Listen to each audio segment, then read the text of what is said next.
stray from my Ken Patera figure collection and talk about suicide prevention. Oh, wow, Kevin.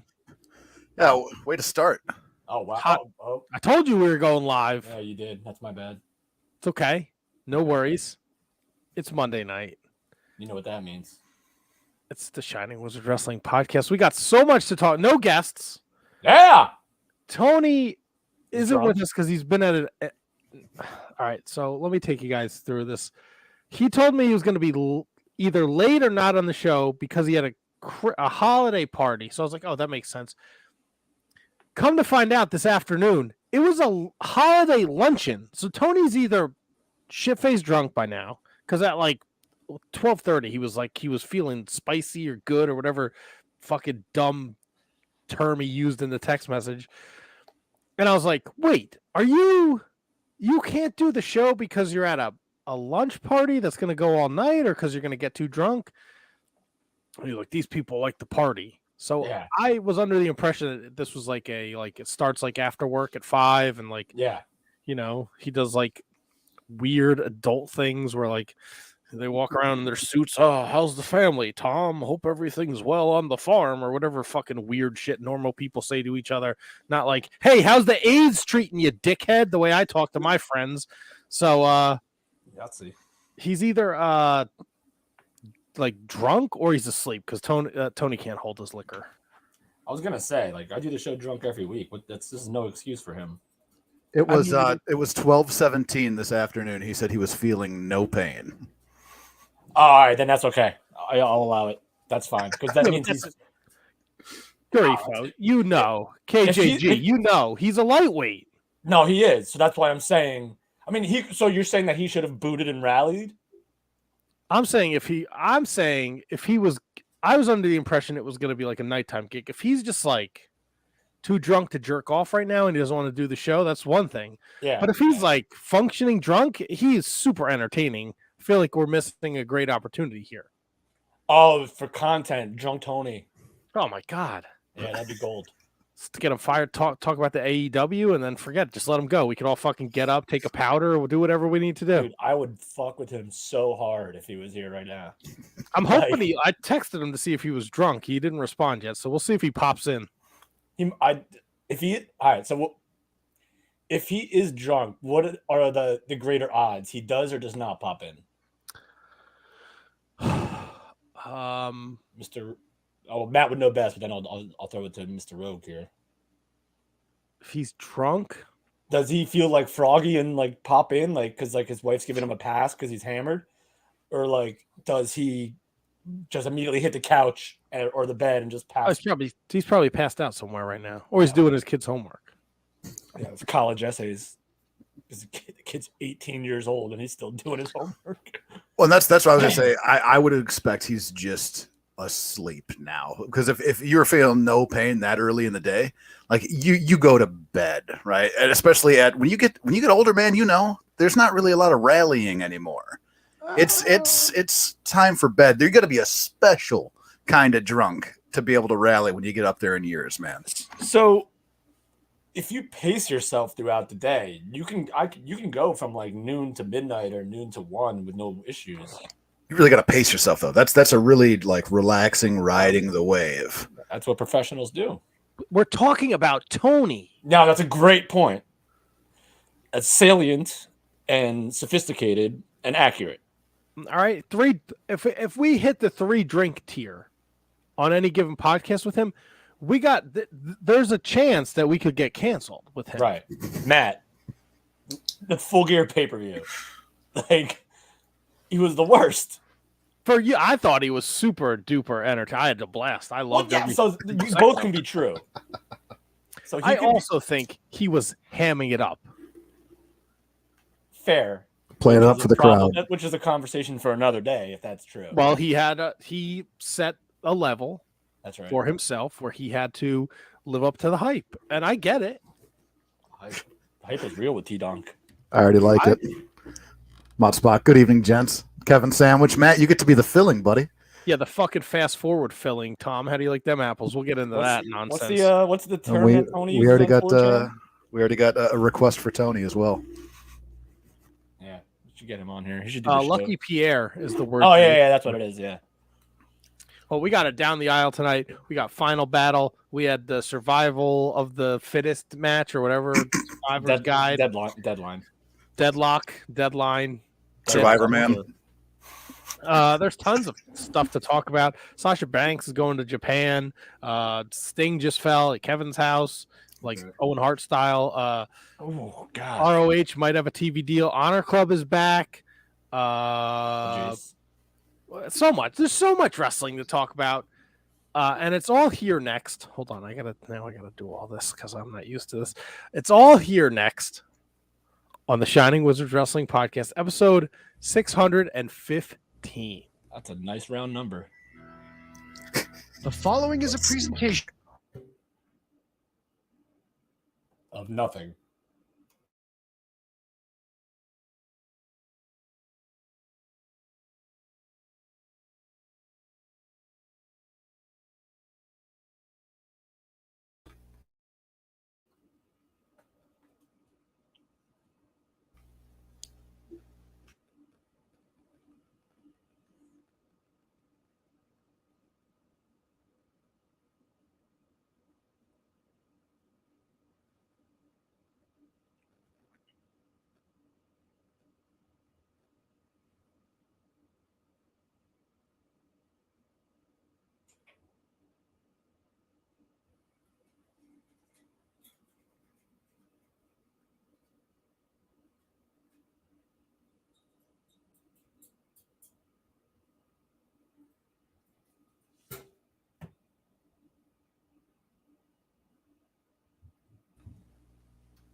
I saw Mott's box comment, so maybe there is and maybe there isn't any audio.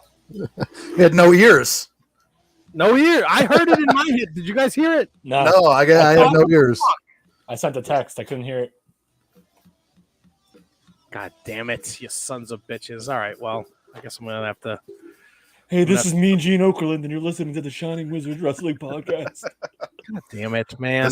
This is the Junkyard Dog, and you're listening to the Shining Wizards Wrestling Podcast.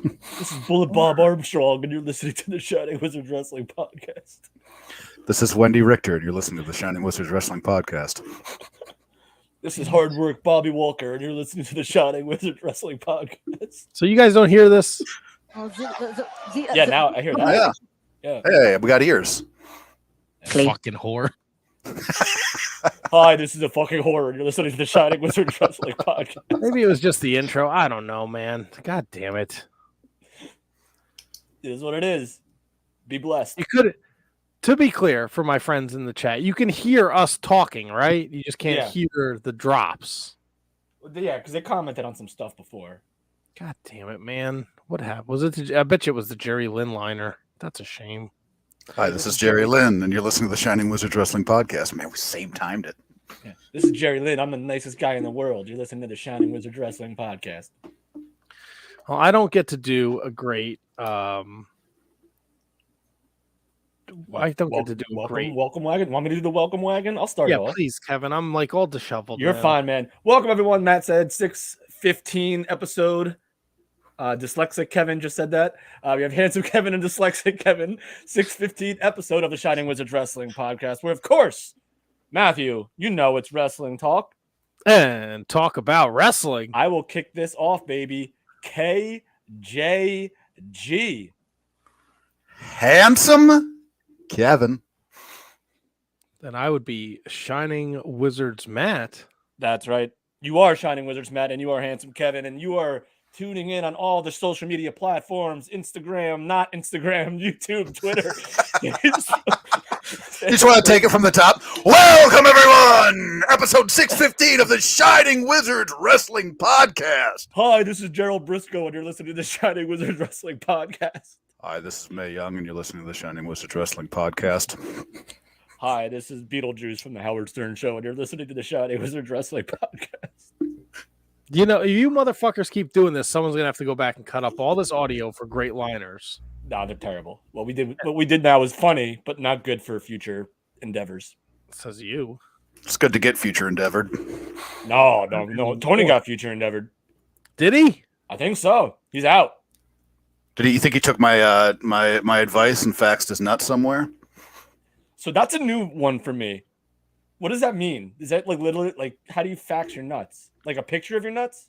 Yeah, you open up the old the machine. So your printer has a fax included in your copier has a fax in it. Yeah. All right, so we don't have that. We have a copier which probably has the capability to fax, but you also have like a legit old school fax machine right next to it. So it would be really tough. Oh, you can figure it out. Unless you printed the picture of your nuts that you scan on the printer and then sent it through the regular fax. Right. Nuts is the tough one, though. Like anybody can just drop dong there, right? Anybody can just drop dong and fax it, but faxing the nuts is where, that's commitment. Yeah. Do people fax is still huge. send faxes? Yeah, we do. Yeah. Because some government agencies require it to be done by fax, like background checks and stuff like that. So we have to do it by fax. So, Interesting. yeah, it's crazy. Well, how you Crazy guys town, doing USA. Yeah. How you guys doing this fine Monday evening? I'm doing great. Fantastic weekend. Had just a blast, just a fucking blast all weekend. Yeah, Mr. Worker Bee over here. I take some bumps. Did you take a bump? Oh yeah, of course. Okay, yeah. Just want to make sure. I saw a very disparaging picture on Twitter of Petey Brown celebrating a win. That would be the complete opposite of what he did at the Can You Beat That Challenge. But it came at you were the butt of his joke, huh? Yeah, this time, trust me, he's been the butt of mine many. He brings in a ringer. You bring in a ringer, it's it's hard to prepare for that. So yeah, we didn't get it done this Saturday, but there'll be more opportunities, I'm sure. Sure, there will be. You said something before during the pre-show that you went curling this week. I'm very interested in how does one do it curling? How'd you do? How did I? Well, I'm a natural according to the pro, so that's one way to go right away. It is not easy, so it looks exceedingly easy, but there is way more moving parts to it than you can think. So, and the rules, there's a shitload of different rules and different terms and everything like that. And I'm just like, man, let me get out there, right? Let me throw some stones. Let me show my stones and throw some stones. Yeah, show it. And that's what I wanted to do. But we got out there. I pretty well. It was pretty. I scored a couple points, but it was unbelievably humbling when. Like we had 3 of the courts or fields or whatever the fuck they're talking about, but then I'm not really sure, but then they have like these kids come in to practice, and there's an 8-year-old girl that looks like a pro, like she's ready to be in the Olympics now. So it was pretty humbling when I'm out there almost 40 years old, kind of stumbling around, kind of getting the handle of it, and she is gliding down the ice like it's nothing. That was a little humbling. I never really talked shit about curling before this because I really never talked about curling, but yeah, respect to those guys. Yeah, but you're in curling country basically, essentially. Just yeah. About. Yeah. So. Actually, where we played was where the guys from Team USA where they train. So did you wear the fuzzy shoes? Fuzzy shoes? I don't know about this. Well, what shoes did you wear? Don't they have like shoes that make sure that you don't like they're like slipper socks? Like you remember like the aqua socks you used to wear in like the pools when you were kids? So they do have like they're like what you put on is like a padding that goes over your regular shoes, and that's for extra grip. Like the actual surface itself, you can walk on no problem. I would just wear my boots, no problem. So but like if they have like an extra foot pad, and right? That's what you slide on. Yeah. So what shoes does one wear for curling to have maximum support on the ice? You buy they have specific curling shoes, just like and then you still put the covering over it? No, not when you have the actual shoes. Yeah. You got those actual shoes, you're good to go. So you're like it's like bowling shoes for you. Like did you go there and or cleats for a football player, whatever it is. Yeah. Yep. Yeah, gotcha. This is all good stuff. Wow, curling, and you got to wrestle Eugene. That's pretty cool. Nick Dinsmore, whatever the fuck he calls himself. These Yeah, hell days. of a nice guy. Hell of a nice guy, and an unbelievable entertainer. Is he still going by U-Gene? No, it's just Eugene. Like they just don't care. They're just letting him say his name. Like, Eugene. Yep. Yeah. Because I remember he did that for a while, where like he couldn't use Eugene, so he was just like U, the letter U, and Gene. Yeah, yeah. No, he was. He's fantastic. The awareness and the crowd control that he has in the ring, and the amount of improv that he can do, and have it all just kind of flow together. The guy's unbelievable. He's a genius in front of the crowd. There was a point in time where Nick Dinsmore was considered one of like the most top prospects in all of wrestling. Mm-hmm. I believe he was in a tag team in OVW. I want to say with Rob Conway, but I could be wrong. They were not the Kings of Wrestling, because obviously that was Claudio and somebody else. But he was. He was on. What's that? Chris Hero. Yeah, Claudio and Chris Hero and Hero were the Kings of Wrestling. But Nick Dinsmore, I think, was in a tag team with Rob Conway. I could be wrong. In OVW or one of the developmental territories. And he was on Nitro. He was on Nitro, man. Like Nick Dinsmore wrestled on Nitro. Yeah. That's how long Nick Dinsmore has gone. And he was literally considered like ones to watch like for a couple years. And he ended up, listen, the Eugene character, say what you want about it now, maybe it doesn't age well, but it was super freaking over, man. Yeah, I think that I actually take a different route. I think that's a good character. I think it brings awareness to that, that community. You know what I mean? Yeah. Like, and I think that it's an endearing character that you can look at and be happy that the character is there. Is overcoming his challenges. People loved that character, man. People loved it. Like you look at his match with Coach, people loved Eugene. And I sometimes I wonder if being saddled with that character was a help or a hindrance. Like you're never going to forget Eugene, and there'll never be another one. Right. But at the same time, would he have been world champion had he had a different, had he had a different character? It's always like I wonder about. So I'm trying to think of a wrestler who ended up making a transition to like a complete polar opposite of what he was and what he represented, where like you were like, okay, he was that, but now I accept him for this. Like if you had Eugene, like maybe all of a sudden, like just flip out and just absolutely like, and he may have done this, by the way, because I'm not a Eugene historian, but like if you had him flip out and just become like the most evil son of a bitch ever, that could have probably worked too. Yeah. And like just completely, who was it? Was it Festus? Well, Festus kind of did it, but that was like in match. Like he would like come in and then the bell would ring and then he'd go nuts and be like a complete freaking badass Luke Gallows. Yeah. But like a total 180 on a character where you still knew it was Eugene, but he completely reinvented himself and completely like made you not even remember who that was. I can't think off, but still being Eugene, like not changing a gimmick. Like, right. Like I can't remember if there's anyone changing the character, but not rebranding the character. Yeah, exactly. Same name, maybe different gear, maybe different music, like heel music, like all that kind of stuff. But yeah, Nick Dinsmore is like a top all-time like in-ring wrestling talent, 100%. Yeah, I can't say enough good things about him. I'm like super impressed just with his ability to improv and control the crowd. I just very, very very entertained. Does he still do the Superman type stuff with like he wears like the blue long tights and yeah, and like the red trunks and then the E on it? Oh no, he doesn't have that going on anymore. He's like a blue like singlet type thing. Gotcha. Yeah, that's cool, man. Good for you. Thank you very much. Well, Greek KJG, how was your week?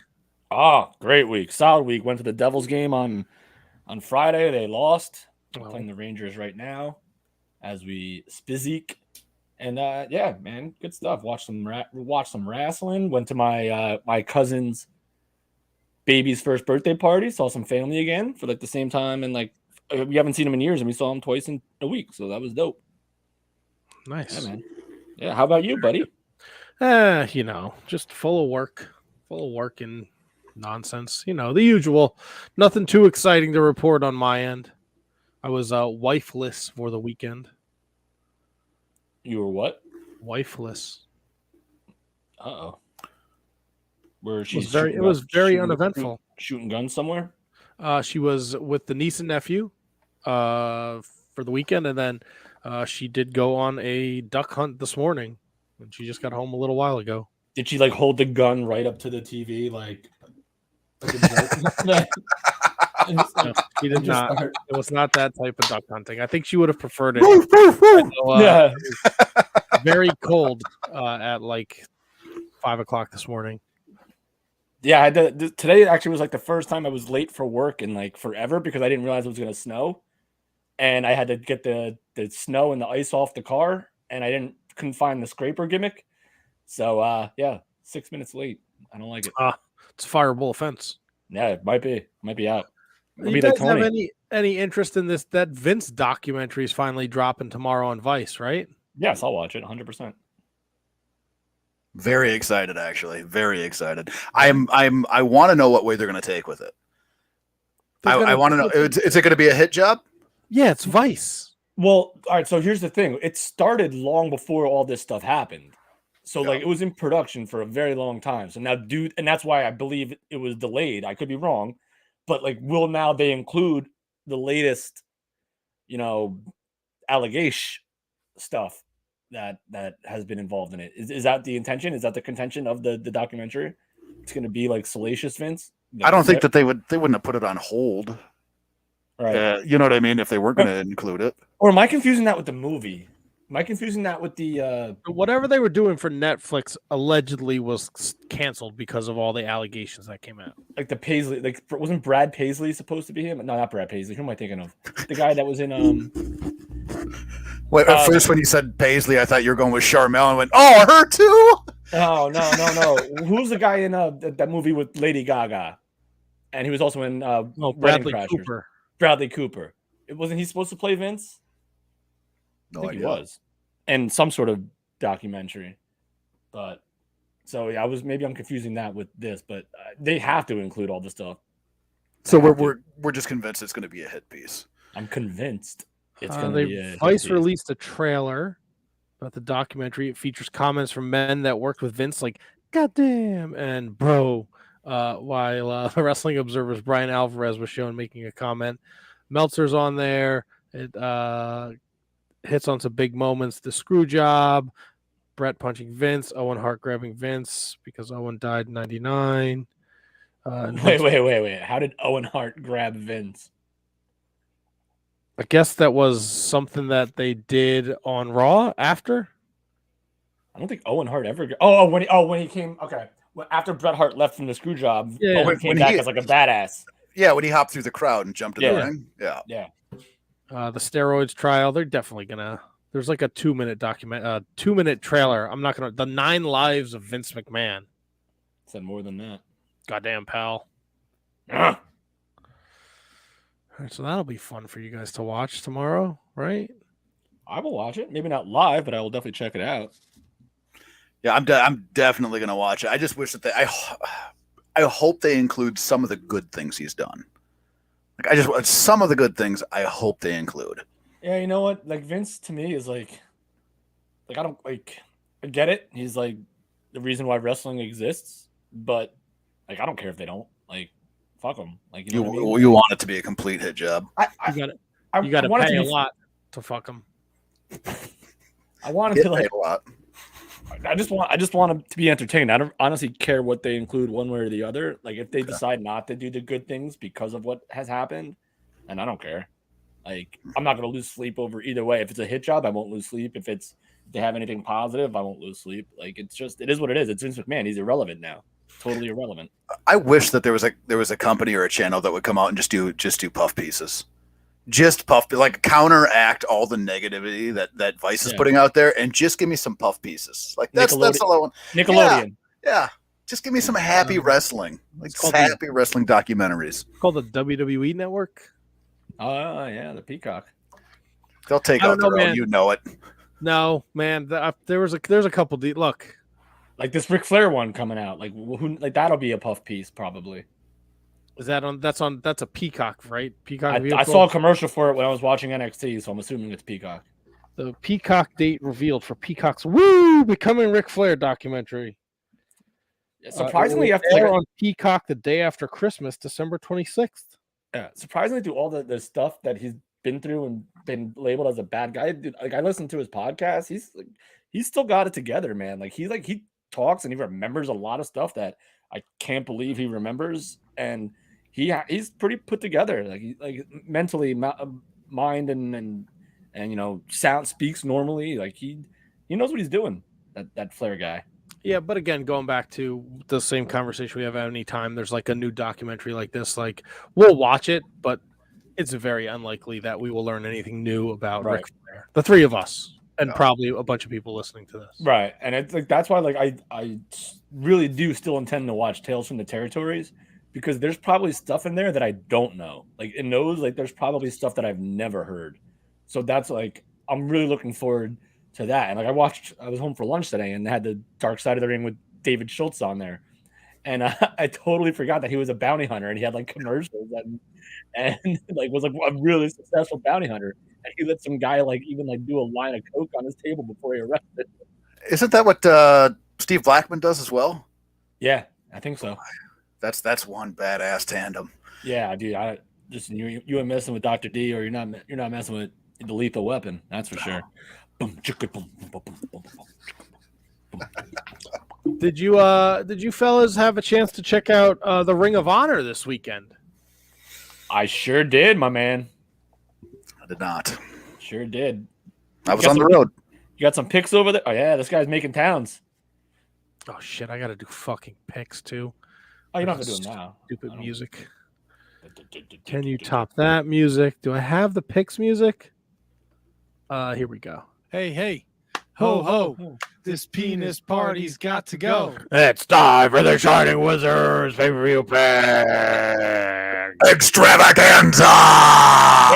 Tony hates picks. I was offended. Tony sent his picks, and he's not here to defend himself, and that's just the way it needs to be. Last report from Tony was he's still there, but he may drop in. Oh. Oh, look at that. Dun, dun, Tony, dun, dun. in his notes for his picks, labeled it ROH garbage, and I was a little offended by that. I'm taking it back too. Maybe not offended. Offended's a bit strong, but Well, you know what? For somebody who fucking got on this podcast last week and cried from the top of Mount Tony, where's the Ring of Honor, guys? Where's Eli Isom? Well, Eli Isom was on the show, buddy. Where's That's right. T-Donk tonight? not on the show. And you know what? I'd bet a nice shiny shekel that he didn't watch a fucking second of this pay-per-view. No chance. And I gave him my login shit. Like, hey, watch this. Yeah, I watched it with your login. Thank you. Yeah.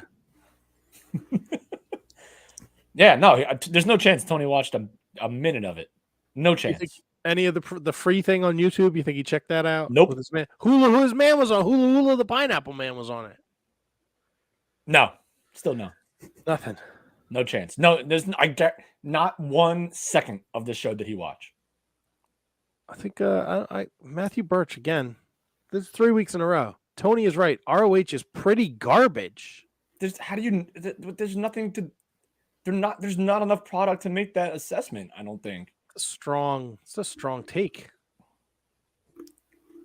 I enjoyed the show. Now look, I did not think it was going to be a Ring of Honor show from a year ago, 5 years ago. I'm in the mindset where I understand what Ring of Honor is right now. And for that, it was a very enjoyable show, and it was definitely worth the $40 just for the fucking double dog collar match. Yeah, it starts and ends there, bro. So I've heard a lot of high praise for that match. Some people have even said that it was the greatest dog collar match of all time. Where does it? I didn't see it. I was on the road. Was it that high up there? It was easily the best thing on that show, and it may have been one of the I loved it. Like, there's not one thing that was wrong with it to me. And that's, I'm not a big blood and guts and gore guy, but like there was a lot of blood. The referee bled, but I'm telling you right now, like that's like that, like everyone, the cliche. If you watch one match on the show, watch this. It's Right. that. Okay. It's that. 100%. And I think just the story, the the feud with these guys the last year. You know, it's always been that dream match, FTR and the Briscoes, and I think we're right about. I think yesterday was the last final battle ever where a lot of people FTR are showed posting- up to confront the Briscoes after they beat the Kingdom. Like, this is a huge, this is a huge match, and they've delivered in this trilogy, and I think this is the perfect send off. And the match is just tag team wrestling at its finest.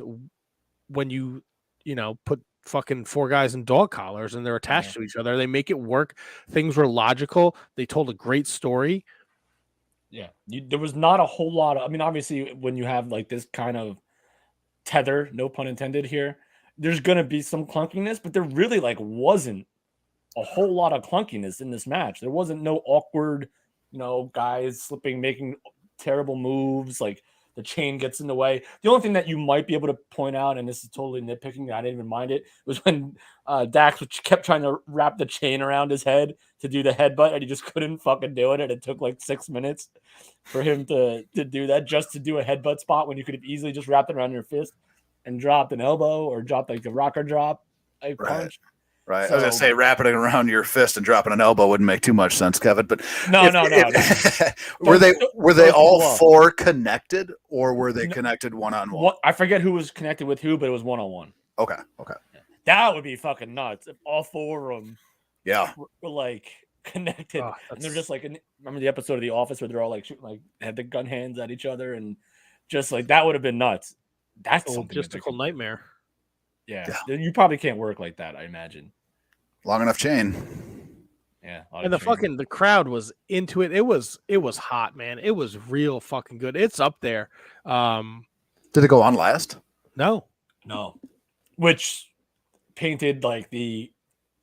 I think the TV title match was on after that. Yes, the TV title and the world title. So they did the 3 men's titles they were your last 3: the tag, TV, and the world championship. Yeah, man, that was the, and I like the Swerve in Our Glory and Shane Taylor promotion. I like this whole show was good, man. And you know what? I say this a lot, and it really, really helps that the crowd is so into everything. Like legit, I didn't watch the YouTube stuff. I didn't realize that was the case. So I don't know how like the Kingdom and Top Flight and JAS, like Daddy Magic and Angelo Parker did, or what they were into there, or the Willow Nightingale stuff. But I watched every single match on this show, and bro, it was like top to bottom, just like really good stuff with a lot of hard acts to follow. And I think everyone, to their credit, did a tremendous job. And I think it's a must watch. Do you think that it did the card a disservice to not have the dog collar on match on last? No, I don't think so either. Because at the end of the day, like your world title it should be always like pristine. It should be, in my opinion, that old school logic, the world title should always be on last. Yeah, I agree with that logic. But the way that I think that match had the dog collar match had more anticipation behind it. More people were looking forward to that match than maybe any other match on the card. And it's still a championship match for your main event. And it's a big, it's a big blow off. Sometimes special circumstances, I think you can get away with. Oh, that. Of course. Yeah. Yeah. Like you have like The Rock come back or something like that. And The Rock fights like, Brock Lesnar and then no championship on the line. Like Rock Hogan. Well, they didn't actually close WrestleMania, but that could have closed WrestleMania. Yeah. Matt, did you notice something weird in the, what match was it where like it was Jericho Claudio? It was the main event where like Ian Riccaboni and Caprice Coleman like got up and like walked somewhere else, and it seemed like they were disheveled, and like something happened to Riccaboni. I didn't notice that. Like there's a point in that match where you see them get up from, and there's silence in the like there's no one's talking. They get up and they walk somewhere else. I don't know if maybe like it's a technical issue, or if someone tried to mess with them, or in the crowd, or even if it was an angle with Jericho. But there was a point in the match where like you see Ian Riccaboni and Caprice Coleman out of their chairs, walking, sit down somewhere else, and then it's kind of clunky when they get back on commentary. And I haven't seen anything in the PW Insider or any of those guys about it. So it could have just been a technical issue. But They went to another table and sat down and did and continued their commentary. I didn't even notice it, to be honest with you. Okay, so here we go. Eric Freeds chimes in. Jericho went to attack the commentary team, so they bounced for a minute. So they went back to the same table, Freeds, is what you're saying. That makes sense. So if they went back to the same table, I thought they went to a different table. At least that's what it looked like. But, all right, so it was a gimmick. All right, no problem. Thank you for clarifying, Freeds. Matthew Birch. Most of the show didn't have any build to it. Were the matches good? Yeah, sure. But I'd like for them to make me care about the stories that they're telling, and they didn't make me invested. That's a super valid point. But to say it's garbage, I just think that's. But here's the thing, Matt. We have to take. So, can you post that again, Matt? If you don't mind, let me see it. Hold on. Who's that? Princess. I got it. Oh, got it.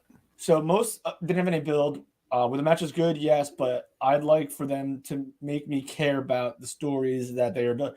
But here's the thing: Ring of Honor doesn't have a TV show.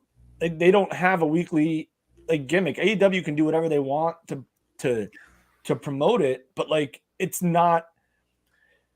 Ring of Honor needs its own TV show. Yes, it does, to make everyone care about it, because that's where you get the stories that you have to build. Because you have to understand, you're also building AEW stories. And when you only have 3 hours of TV and no one, I'm not counting Elevation and Dark, you can't do it. So I'll take a good match pay-per-view. Like that's where we are with Ring of Honor right now. Maybe it'll get better, maybe it'll get worse. But I'll take a good match pay-per-view. And Claudio Jericho, there's enough story there.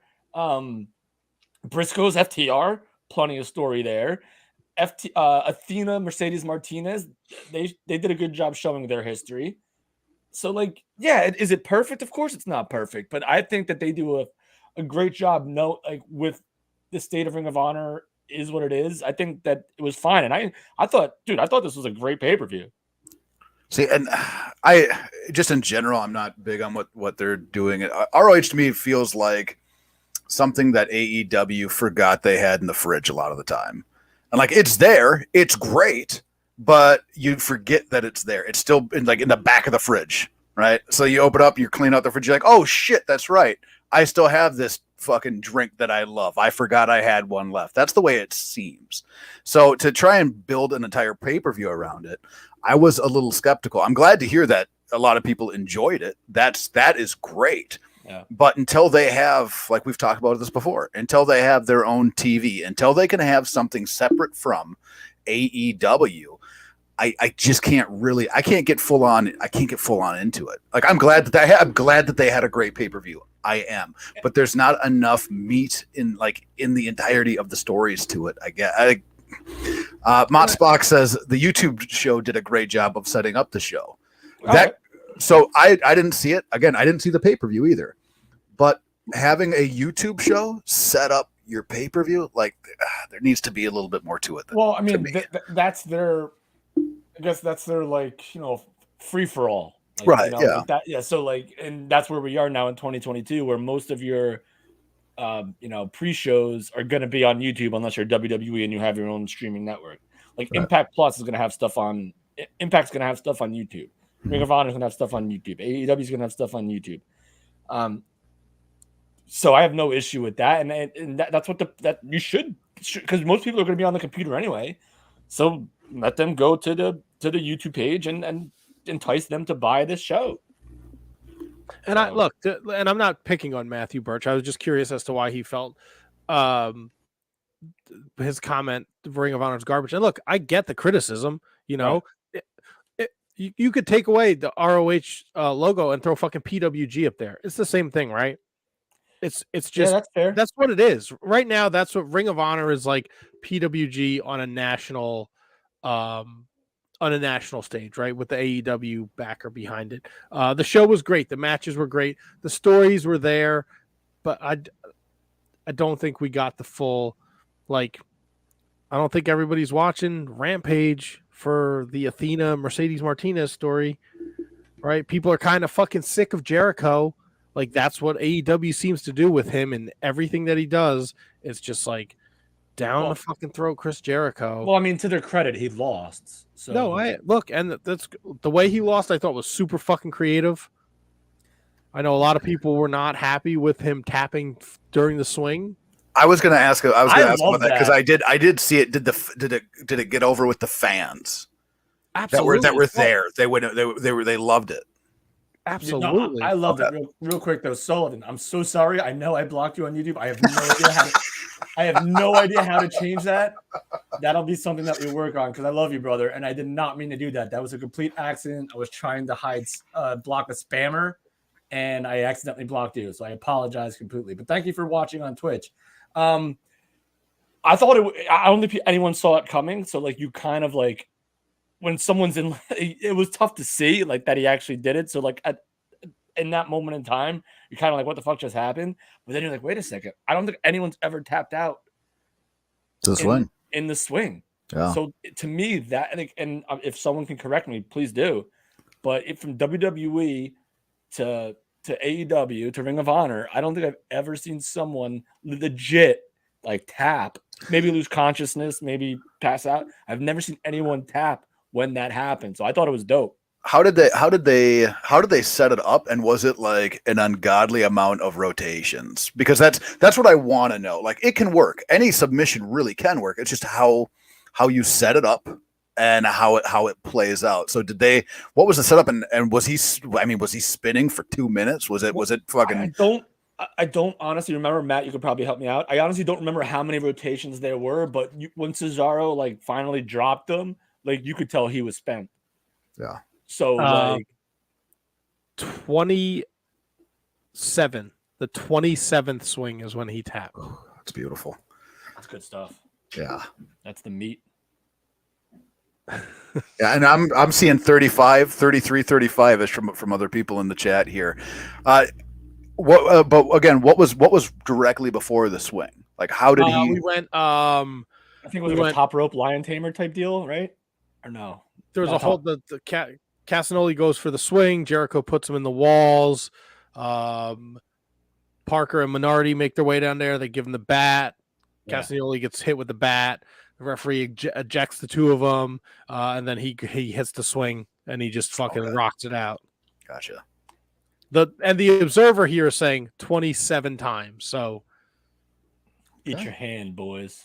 I mean, it could be 30. I don't know. Yeah. It seemed like it went on for fucking. Matt, so do we actually have the results of the picks? Of course, I have the results of the pick, Kevin. Come on, I'm a fucking professional here. Matthew, I'm gonna give Matthew Birch he's on it, bro. FTR is feuding with the gun. Oh, sorry. That's okay. Sorry. We're good. FTR was feuding with the Guns for months because the Briscoes can't be on AEW TV. Samoa Joe defending against Juice Robinson because ... reason. Mercedes and Athena barely got any TV for their feud. Jericho and Claudio delivered a great main event, and Garcia and Yuto was pretty good as well. But besides that, I wasn't really invested in anything else. That's just how I feel about it. And look, you can feel however you want, Matthew Birch. I love it. I love at least you have a reasoning. You're not just saying shit to say shit. Yeah, and I'm glad you get to share your opinions on our platform because I respect that. I do have, before we go into the standings and the results of the pay-per-view. Oh boy. Wheeler Yuta, I just don't fucking get it. I don't get it. There's nothing about him I like. I want to punch my fucking TV every time I see his dumb face on the TV. I don't fucking get it. Matt, I tend to agree with you on that because he just seems like another guy. But the people freaking love him, which makes me love him a little bit. So, when I see the reaction that he gets from people, it makes me want to do the same thing. Like we always say in comedy, laughter is contagious. When I see other people enjoying somebody's stuff, it kind of makes oh, maybe this guy is pretty good. I mean, he's a great talent. He's a great worker. I think he's incredible in the ring. But where's the it factor? Where's the charisma? And I think that's why they have him attached to Cesaro and Daniel Bryan and Dean Ambrose and William Regal, not so much anymore. But you know what I'm saying? I'm with you. I get it. I don't see him. Listen, I feel the same way about Daniel Garcia too. Same way. They are kind of interchangeable, aren't they? Yeah. And I'm not a big neither one of them, to me at least, has the personality, because that's the other aspect of it, right? Is the personality and finding a way to get the crowd to invest in you. And I don't think either one of them really has it. Both of them, I think, are fantastic performers. Yeah. In ring, but they just don't have that other, that other piece to it, or at least to me, they don't have it currently. Yeah. Not to say that they couldn't get it. Yeah, like No, what, and like, look, our that was- opinions mean freaking nothing. So Oh, like, sorry, no. no one should be offended by it. Like, no, like I'm not like dissing these people. No, like who really gives a shit what I think? So like, I'm just with you, Matt. Like, I just don't get it either. Yeah, So- and I think it's comparable to Jonathan Gresham, right? Jonathan Gresham was a great wrestler, but before the foundation, he was just a fucking great wrestler. He has a unique look though, where he's like that little. He's like a tiny guy who's just jacked. Like I always make the comparison with him and Ivan Putski. So like to me, that like always kind of like kept me interested in him because he's a great wrestler. He has a really unique look for a guy who's not super tall, and he's just like a brick house. He's a bulldog. He's like a tree trunk. Like you just can't move him. Right, but until he started with the foundation, when I am the foundation with his octopus mask and all that shit, like that was what really pushed him into, in my opinion, the main event tier, where towards the end of Ring of Honor, or as we were winding Ring of Honor down, you could argue that him being the pure champion was just as important as I think Lethal was the world champion at the end. Claudio beat him, right? No, Who? wait. Yes, Wait, Claudio beat Gresham on Yeah. AEW or Ring of Honor, Death Before Dishonor, or whatever. What the whole thing with Gresham arguing with Tony Khan, that whole gimmick, but that's neither here nor there. it is neither here nor there, you say, and I agree. So quickly, a quick rundown of the card. On the pre-show, Jeff Cobb beat Dorado. JAS beat the Shinobi Shadow Squad. Willow Nightingale beat Trisha Dora, and Top Flight beat the Kingdom. On the main show, Oh, Big Joe. My dad's Air Fox and Blake Christian defeated LFI. That was a really weird finish because it didn't look like they were supposed to win. Do you think that was a F up? I mean, he looked like he kicked out way before 3, and even AR Fox's response right after it looked real, like he wasn't expecting it to happen. And then the weird post-match beatdown. That had to have been called on the fly. It had After to be. that, yeah. If it was in fact, Oh, sorry. no, I'm good. Athena beat Mercedes Martinez to become the Ring of Honor Women's World Champion. Swerve in Our Glory defeated Shane Taylor Promotions, but Swerve in Our Glory continues to fall apart. I was super impressed with JD Griffey. I was not. No, you didn't like J. I like the of all the guys recently who are MMA fighters, he portrayed it the best in the ring. Because I think he actually is an MMA fighter. I would hope so. The Embassy took the 6-man titles off of Dalton Castle and the boys. That's intriguing to me because I wonder if they're going to make Dalton like more, put him back in that more of like a top role guy, either in Ring of Honor or in AEW, or maybe they just bring him over to AEW altogether because apparently Tony Khan really likes Dalton Castle. Every time you see him, you want to see more of him. He's there's something about Dalton Castle, man. I thought that a while ago. I'm kind of off it now, but again, Back on it. Get back on it. nope, not on it. See, Hey, now, Hey, when I'm he- pumped about it. Join me, Kevin. I Join me. can't. Nope, not Join me, doing Kevin. it. Come on. Nope, To nope, the castle. Not gonna To do the it. castle. Not When, gonna do it. See, no, I was when he was on his at the top of his game, when we were at that final battle where he beat Cody, I was miserable. When he got beat by Roosh at the Garden in like 8 seconds, I could not have been more fucking happy for him to be a fucking loser. But now I've switched. I like to see the Dalton Castle. I get it now. Matt's going to the kick. Come on, Kevin. I mean, I still get it. I get it. He's an entertaining dude, but I mean, I'm not. And I was a fan at one point, but just not anymore, man. Sometimes you fade, Okay. man. You fade. You're good. All good. Wheeler, Utah defeated Daniel Garcia by referee's decision, so we have a new pure champion. Obviously, the Briscoes defeated FTR, double dog collar match. Joe beat Juice, and Claudio beat Chris Jericho. So we have a couple new champions in the standings. Kevin, you took Ring of Honor with an 8-4 record. That's right. Tony came in at 7-5, and I continue to be pedestrian, mediocre at best, 6-6. So you inched one game closer to Tony. You are 11 games back with 2 pay-per-views to go. Wait, I'm 11 games back? Oh, yeah. Oh, that's not good. Oh, he's fucking smoking us. I am. Let me do the math here. Guy watches no wrestling 13, 12. and freaking kills us every year. I'm 25 games back from Tony. So I definitely will not be catching him this year. I might have to go against everything that I've ever stood for in my life. Look, See, I was going to ask. Man, I have to, right? and What's his the wife point? is also going to the castle. Come on, Kevin. Join us. Who's that? Also Crosby? going to, yep. His wife also going to the castle. I did not know Kratzo had a wife. I'm not going to lie to you. Oh, that's Everybody's doing it, Kevin. what I don't know what I don't get. What was that? We're all going to the castle. Is that his thing? Is that his saying? No, but it's ours now. Yeah, It's yours. it's fucking happening, man. Matt, so like I'm saying, I might go against everything I've ever believed in and completely pick Wrestle Kingdom opposite of whatever Tony does. And hard to kill.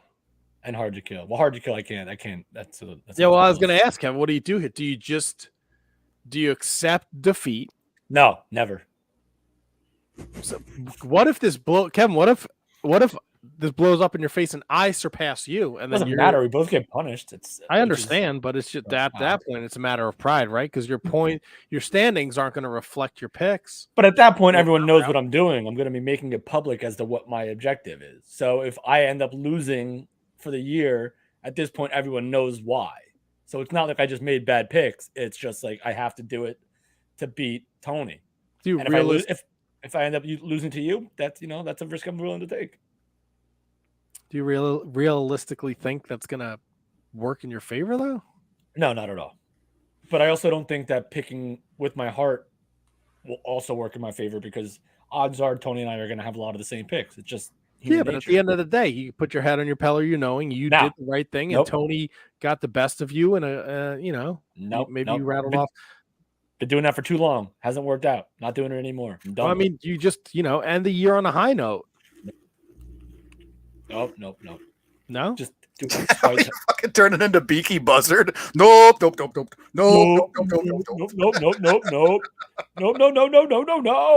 I'm gonna do it. I 11 games is a lot.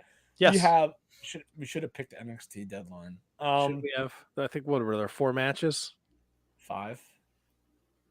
The 2 Iron Challenges, the world title match, the women's title match. That might be it. Oh no, and the tag title match. 5 matches with the New Day and Pretty Deadly.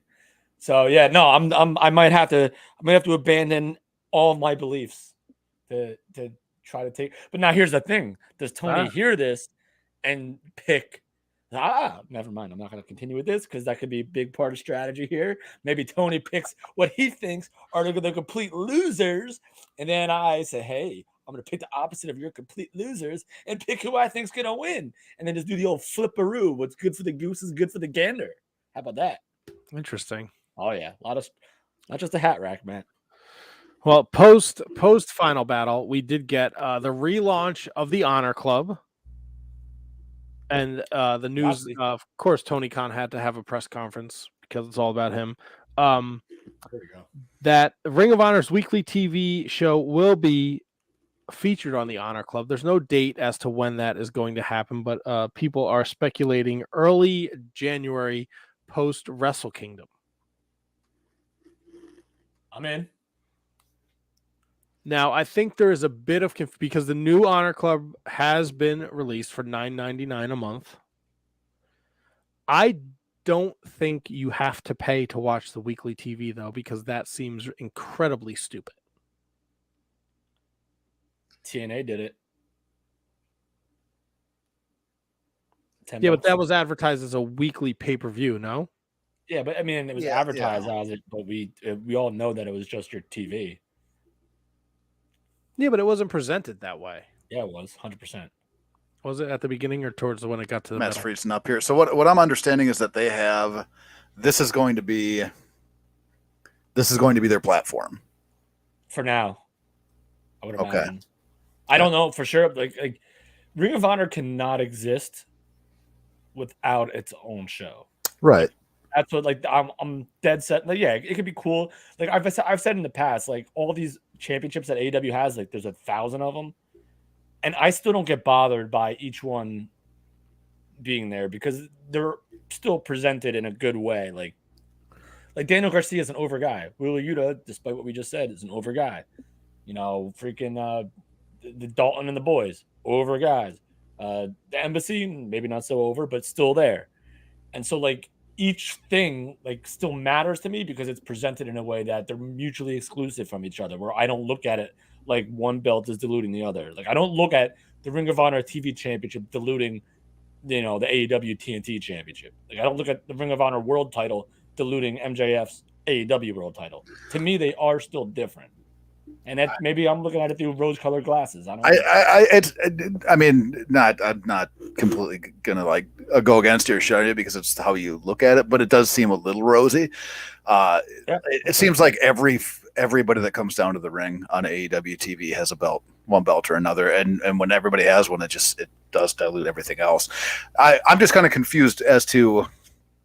So they're going to launch this. This is going to be their platform. This is going to be where their show is, ROH. So are they now removing ROH from your weekly AEW?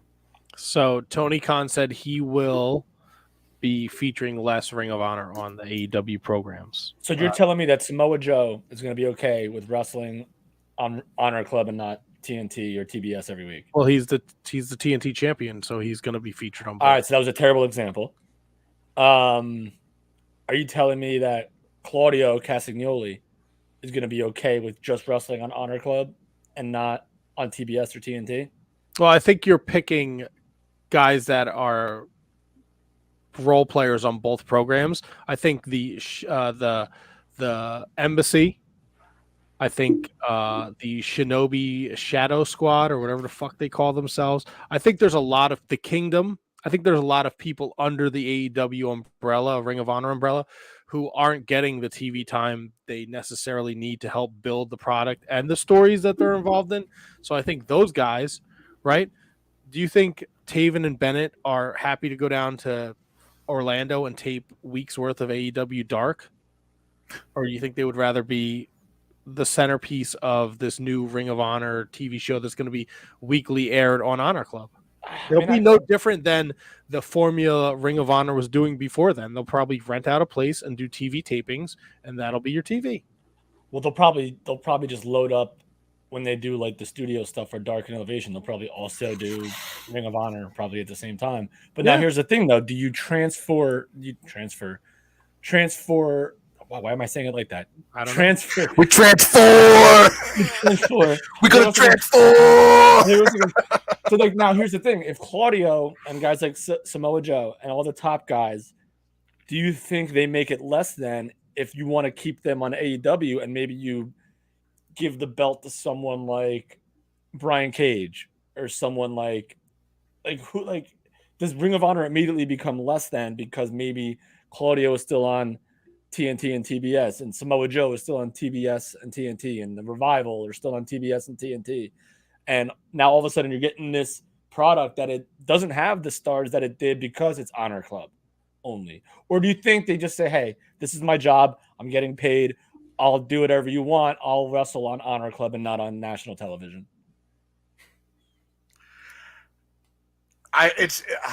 To me it's aggravating, the whole fucking thing. Like I like ROH. I liked ROH, right? AEW. I liked AEW. Like they're not in a fucking position to have this many goddamn people, this many goddamn titles with 3 hours of TV. Yeah. Right? They're just not. And I pull for AEW. I like the product. But it is so aggravating to watch what they're doing. They got to fucking stop. They just have to. No. You want to have ROH? Good. Have ROH. You know what? Have it over there, right? Have it over there. This is ROH. This is AEW. Right. I mean, I think it's sickening, man. I think I'm a that's fan the- of both. Stop. I with the think shit. that's the end game, and I think that's what his ideas were. Now, whether logistically that ended up happening, like it didn't end up happening. So, like, there's still you have to keep the asset while you have it to keep it relevant. So, like, if the only place you can watch a Ring of Honor title be defended is on AEW, I have no problem with them doing it. So now, eventually, you're going to have to separate them if that's even a possibility. Like, you don't, because it's Discovery Warner, man. Like, that's who you have to deal with. Right, but don't you make it more confusing when you now have to separate them. Don't fucking mix them up to begin with, and then you don't have to try and separate them, man. But if the only way to display this new asset that you spent a lot of money for is on the show that gets millions of people watching it, why wouldn't you take advantage of that? If they're rolling out this Honor Club with their TV and all that other shit now in January, they could have done it when they bought it, or they could have fucking waited and said, "Hey, look, ROH is back. Here it is." Right? Yeah. They could have even done a fucking build up ROH, right? Build it up with your Honor Club and all that, and then have AEW versus ROH. Have a fucking special. Everybody's pumped. You get your dream matches and bullshit. Brand supremacy. So, It's similar but different. well, my idea was initially like when Rampage, I mean, every week Rampage is Orange Cassidy defending his All Atlantic Championship against somebody. Like, Come why on, not Trent just Seven, baby? what's that? Trent Seven. He's right. He was there. He was there at ROH. Mustache Mountain. No, he was there at Dynamite Rampage Friday night. Rampage, yeah. I thought I saw that. Okay, you're probably right. I thought I saw that he was there at ROH too, or maybe they just made a callback reference to. It's all the same fucking thing, man. Don't worry about But it. like, I thought initially, like, all right, so they're gonna turn Rampage into Ring of Honor, but then like I see a lot of like people that saying like TNT and TBS didn't pay for Ring of Honor; they paid for the brand name of AEW. So why confuse people even more with putting two different wrestling shows on the same fucking network? I know I'm probably just rehashing your point, and I just thought about it, and I just a light bulb literally just went off. So yeah. So So now that more I think about this, yeah, you're probably right. Now let's just look the what this weekly Ring of Honor TV show is still it's murky. These are all this is just the scuttlebutt. We don't know. We know the home of Ring of Honor TV right now is going to be on Honor Club. Let's go. I want to go to the chat because there's a couple people in here. Matthew Birch, NWA TNA was actually a new and exciting product that people were willing to pay for, though. This new ROH is not that, so I'd be insane for them. It'd be insane for them to try and charge people just to watch their weekly TV show. Ryan Sullivan over on the Twitch. Love that you're on the Twitch, Ryan Sullivan. Shame you can't be in the YouTube. Don't ignore the mentions of New Japan for Honor Club. That doesn't really excite me, to be perfectly honest with you. Matthew Birch again.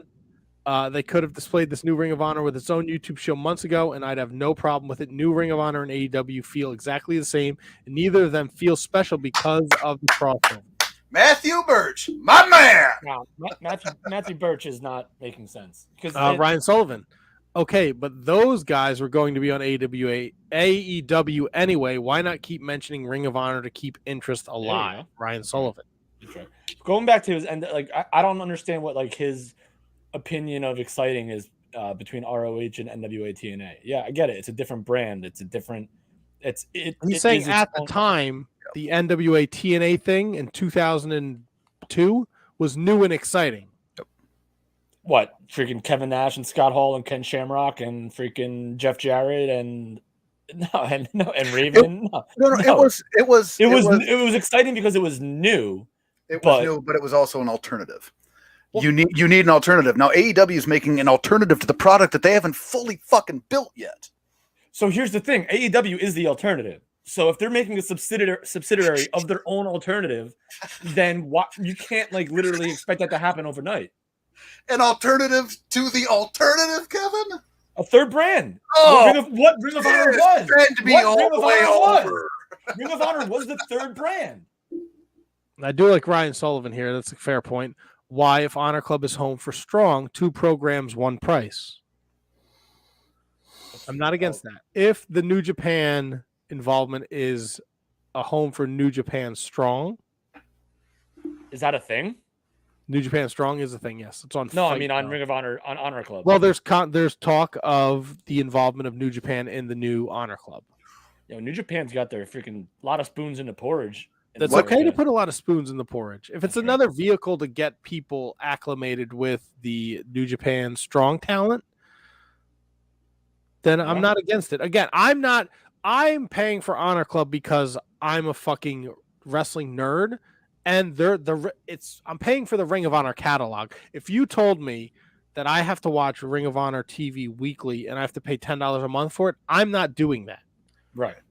Right? Because I think the idea is to drive people to this. And look, Honor Club, they have rebranded Honor Club. The first Honor Club was a pain in the fucking balls to navigate. It didn't have all the shit on it. The new format and the layout is much more easy to navigate. I think it has, and I just blazed through it very quickly last night when I got home. I think it has everything. It's got going all the way back to 2002, all the way up. It's got all the TV from the HD net days. Oh yeah. I think it has everything, and it's very easy to navigate, much better than the old Honor Club. So I like the back catalog being in there like that. That to me is probably worth it alone. The subscription alone. I'm not really like, oh yeah, I'm going to sign up to get, their weekly TV show. I'm not. But will this split their own audience again? Because again, we know there's only so many hours to watch wrestling in the week. Are they splitting their own audience? That's a great question. Look, I was watching the pre-show on YouTube, and I was working on the truck, and in the little corner you see there is up to 8,000 people watching. I mean, free YouTube thing. I mean, that's a lot of people invested. I don't know what your goal is. I don't think 8,000 people breaks the bank. So what I'm thinking is that I don't think they're going to split their own audience. What they will do though probably is take audience away from like NWA or like New Japan Strong if they don't coexist together, or some of these other shows that have like streaming, like IWTV, like all these streaming platforms that offer smaller companies. So I don't think they'll split their audience so much, because like we've been saying, like ROH is not what it was, and it's not AEW. So I don't think they're not gonna take audience away from WWE. They're not even gonna take audience away from NXT, but they might take audience away from like the NWA TNA or NWA Power and those type shows. Spock with the knowledge drop here. HDN is not there yet. Starts with Gotcha. episode 1 of ROH TV under Sinclair. All right, good. That's good. Look, I appreciate. It's good to know. Again, I quickly went through the new Honor Club. Ryan Sullivan also says this seems to me to be AEW's version of NXT. And Lisa, who was at the show, taking great photography. If I remember correctly, I think Tony Khan said he wants to have a working relationship with New Japan Pro Everyone Wrestling. wants to have a working relationship with New Japan. And Hell New yeah, Japan- I do. Yeah, you do. You have one. Kind of, sort of, yeah. Oh, the Bread Club is New Japan affiliate confirmed. Big things coming for the Bread Club as we head into Wrestle Oh, Kingdom. no. We have 3 fantastic guests lined up. You going behind the paywall, Matt? No, come on. I'm not that guy. I'm not doing fucking hyper chats, super chats, suck my chats, doing any of that bullshit. That's your boss. He ain't my fucking boss. You out of your fucking mind. My boss is downstairs in the living room. I ain't about, what do you think? I'm fucking retarded? I ain't doing for my boss. Fuck out of here. That's your boss. Pay me, bitch. How's that sound? Yeah, well, Then maybe we'll consider it. You my fucking boss. I don't even talk to that guy. corporate Deal man. with somebody else. Corporate man. I go through another channel, sir. That's right. Let's see. What else we got here? Motspock, if HDNet does go on there, I will rescind some of my complaints. Some. Yes. Motspock doesn't like that he can't fast forward, watch it at 2 speed versus 1. I can't watch that shit at 2 speed. Just in general, I don't know how fuckers do that. Yeah, I don't know how either, but I guess if that's the way your brain works, Ryan Sullivan, again, on the Twitch. You know what? If you're not subscribed to the Twitch, people, it does help us out if we get some more views over on the Twitch. And Ryan, he's lonely over there. He's just sitting over there by himself in the Twitch. He's going to send a fruit basket to Kevin for that. Kevin, I got to figure out how to Kevin, if handsome Kevin, if you can help me out and try to figure out how to get somebody unblocked from YouTube. I'll take a look, but I kind of like that he's in the Twitch. Oh, it's great, but he's so lonely. Go over there, people. Go over, check it out. Check out the Twitch. Ryan Sullivan says, so if they can get 12,500 subs and average 25,000 buys for pay-per-view, it'd be like 5 million a year before Livegate. That's not a ton, but no idea on costs. Would he borrow your abacus? Yeah.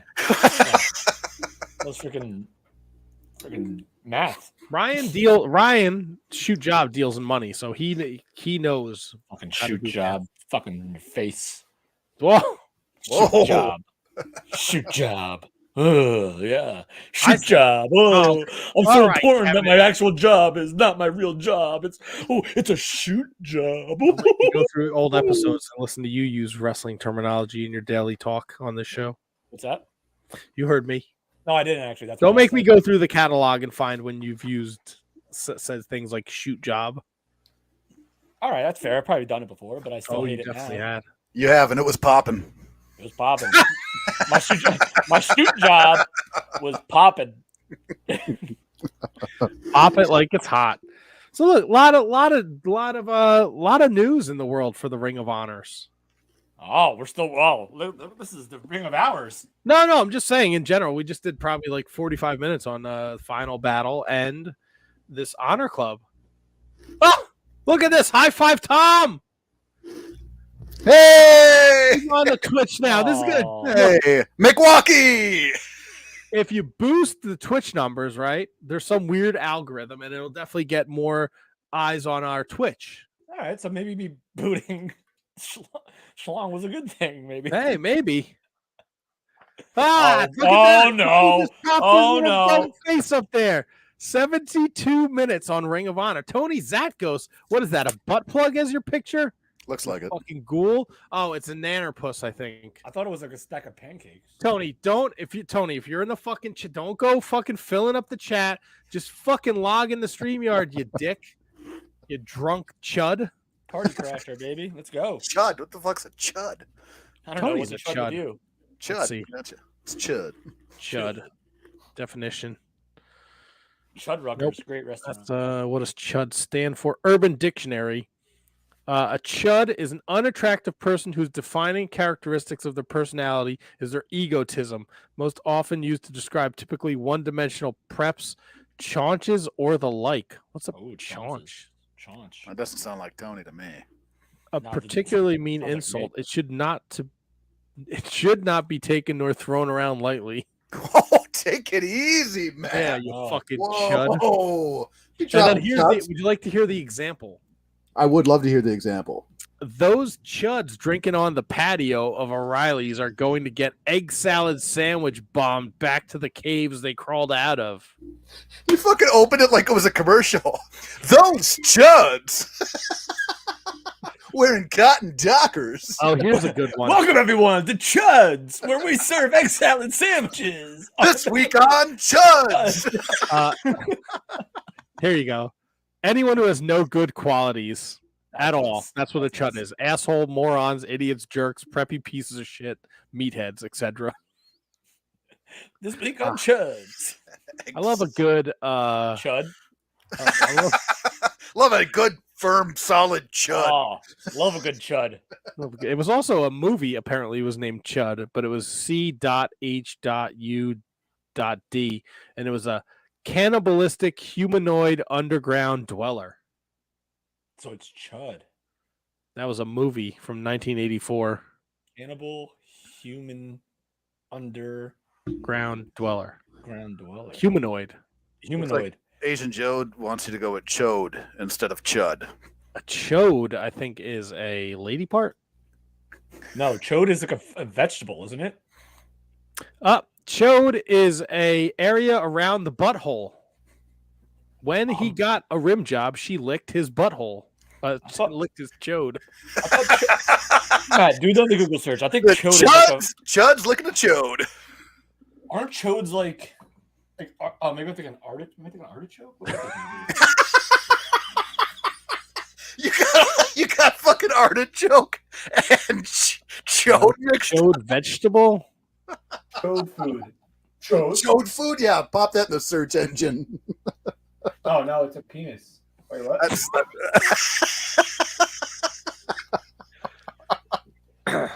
I always thought chode was a dick too. So Well, this is all Urban Dictionary. I just googled chode. I think it's a All right. food, man. eat as many as you want, Kevin.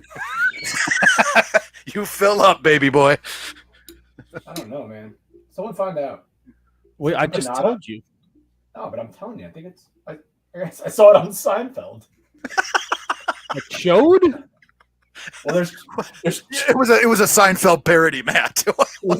there's Chode's Food Service is the first thing that comes up. Wow. Chode Mart. Chode All Mart. right. Do you have like the parental thing on your Google search, Kevin? Probably. You're probably better off. It's just for the best. Dude, yeah, who am I, Tony? I mean, I don't. No, I don't think I do. I was just fucking around. Chode. Oh God. Yes, maybe I'll spell it differently. How'd you spell it? CHODE. I don't know if that's right. I'd go CHOAD, That's probably. what I'm doing right now. Yeah. Yeah. That's vulgar. That's vulgar. Vulgar. That's vulgar slang. I like it. I like it. What else do we got going on in the world of profession? You guys want me to take a break? You want me to do plugs? Yeah, man. If you want to do that, I can hit the head, and then you can come back and do plugs, and I'll take over on the second half. Let me see here. We got some plugs. All right, let's take a little break ski. Oh yeah. I'll let the Kevin's dose do whatever they do. When I go full screen here on myself. That's Kevin. Sorry. Me. There we go. All right. Look at me. Dare I say handsome Matt? Matt, you look great. Don't be taking my shit. I'm going to borrow it for the next 2 minutes while I do the Patreon plug. I feel like last time I thought I looked like shit, and then I was dressed like John Cena, and I got my balls busted. So I got a haircut, and I feel pretty good. It's all yours for 2 minutes, handsome chud. That's what I want to hear. For those of you out there who are enjoying the Shining Wizards Wrestling podcast, please take a moment to check out our Patreon, patreon.com/wizardspodcast. For as little as $1 a month, you can support the Shining Wizards Wrestling podcast. $3 a month, you get bonus content. We do crossword puzzles, watch-alongs, topic pieces, wrestler profiles, Wizards Rewinds, available exclusively at the $3 level. $5 a month, you get your social media, website, whatever plugged on the show. $10 a month, we put your name in the Wizards basket, and I will draw a winner every first show of the month. That winner gets to be part of the show. They get to sit in for Can You Beat That if they think they can beat the champion, which I think is in some kind of weird limbo because Christian Rocco couldn't defend at the 21st anniversary show. I don't know. Tony's not here, so we can explain that bullshit when he comes back next week for a Can You Beat That. You can pick a Wizards Rewind and sit in on it. You can sit in on an interview, which I think is a lot of fun, and you could just be a part of the show. You can pick a Wizards Rewind for the bonus content, and we'll sit down and do that with you. So that's at the $10 a month level, and of course, you get everything below that tier. At this moment, we're going to thank those that support us over at our Patreon. Kathy Hummer, the queen of the Shining Wizards. Manny Crasso, king of the Shining Wizards. Danny Russinello, at not Danny Russ on the Twitter machine. You want to follow him. He made an appearance on the Mark Order Ring of Honor Final Battle show this past weekend. Anthony Russinello, co-host of the Mark Order, and honestly, he is the brains behind that vehicle. I jumped in the beginning, and now I'm just never available. So that's Anthony's ship. Anthony and Ryan, to be perfectly honest with you. Kate is a big league over at the big league in those guys, but she shows up, and then I just don't even bother because I'm either working or falling asleep in my chair like an old man.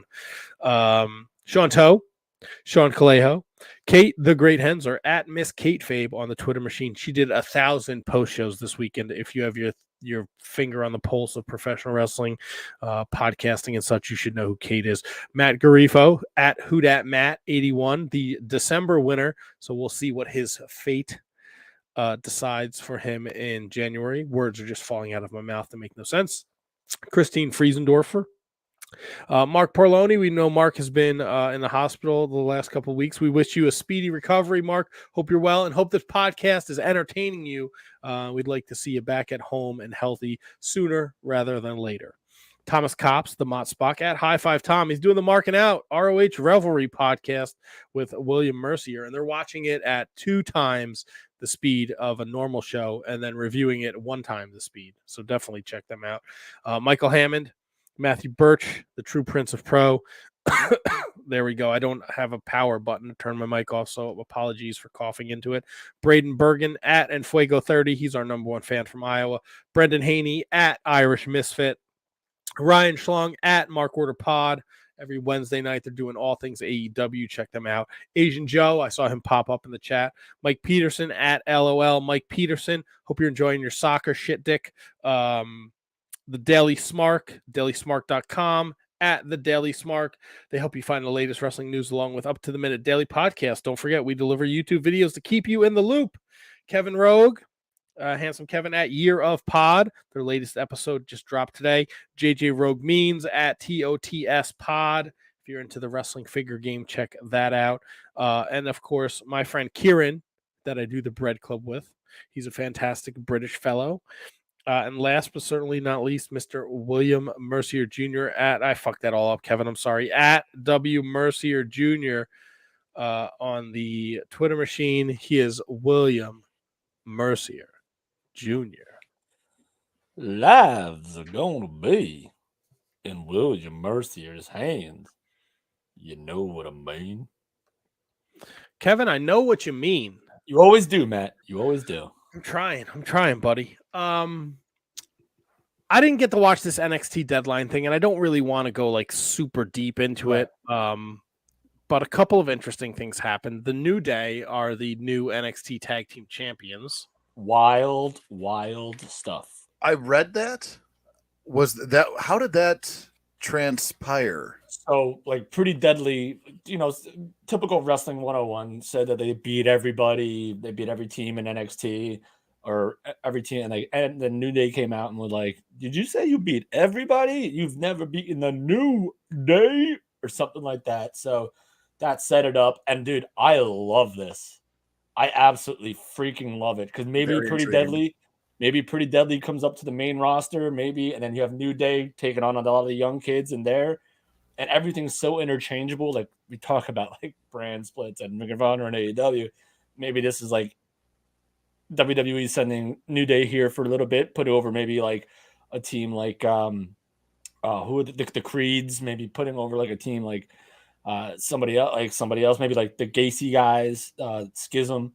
So I absolutely freaking love it. And Matt, I'll give you my hot take on this. Oh yes, please. Not my hot take, but match of the night for me is the Alba Fire Isla Dawn, and I'm sure I butchered Isla's name. Alba Fry? Alba Fry. Isla Dawn.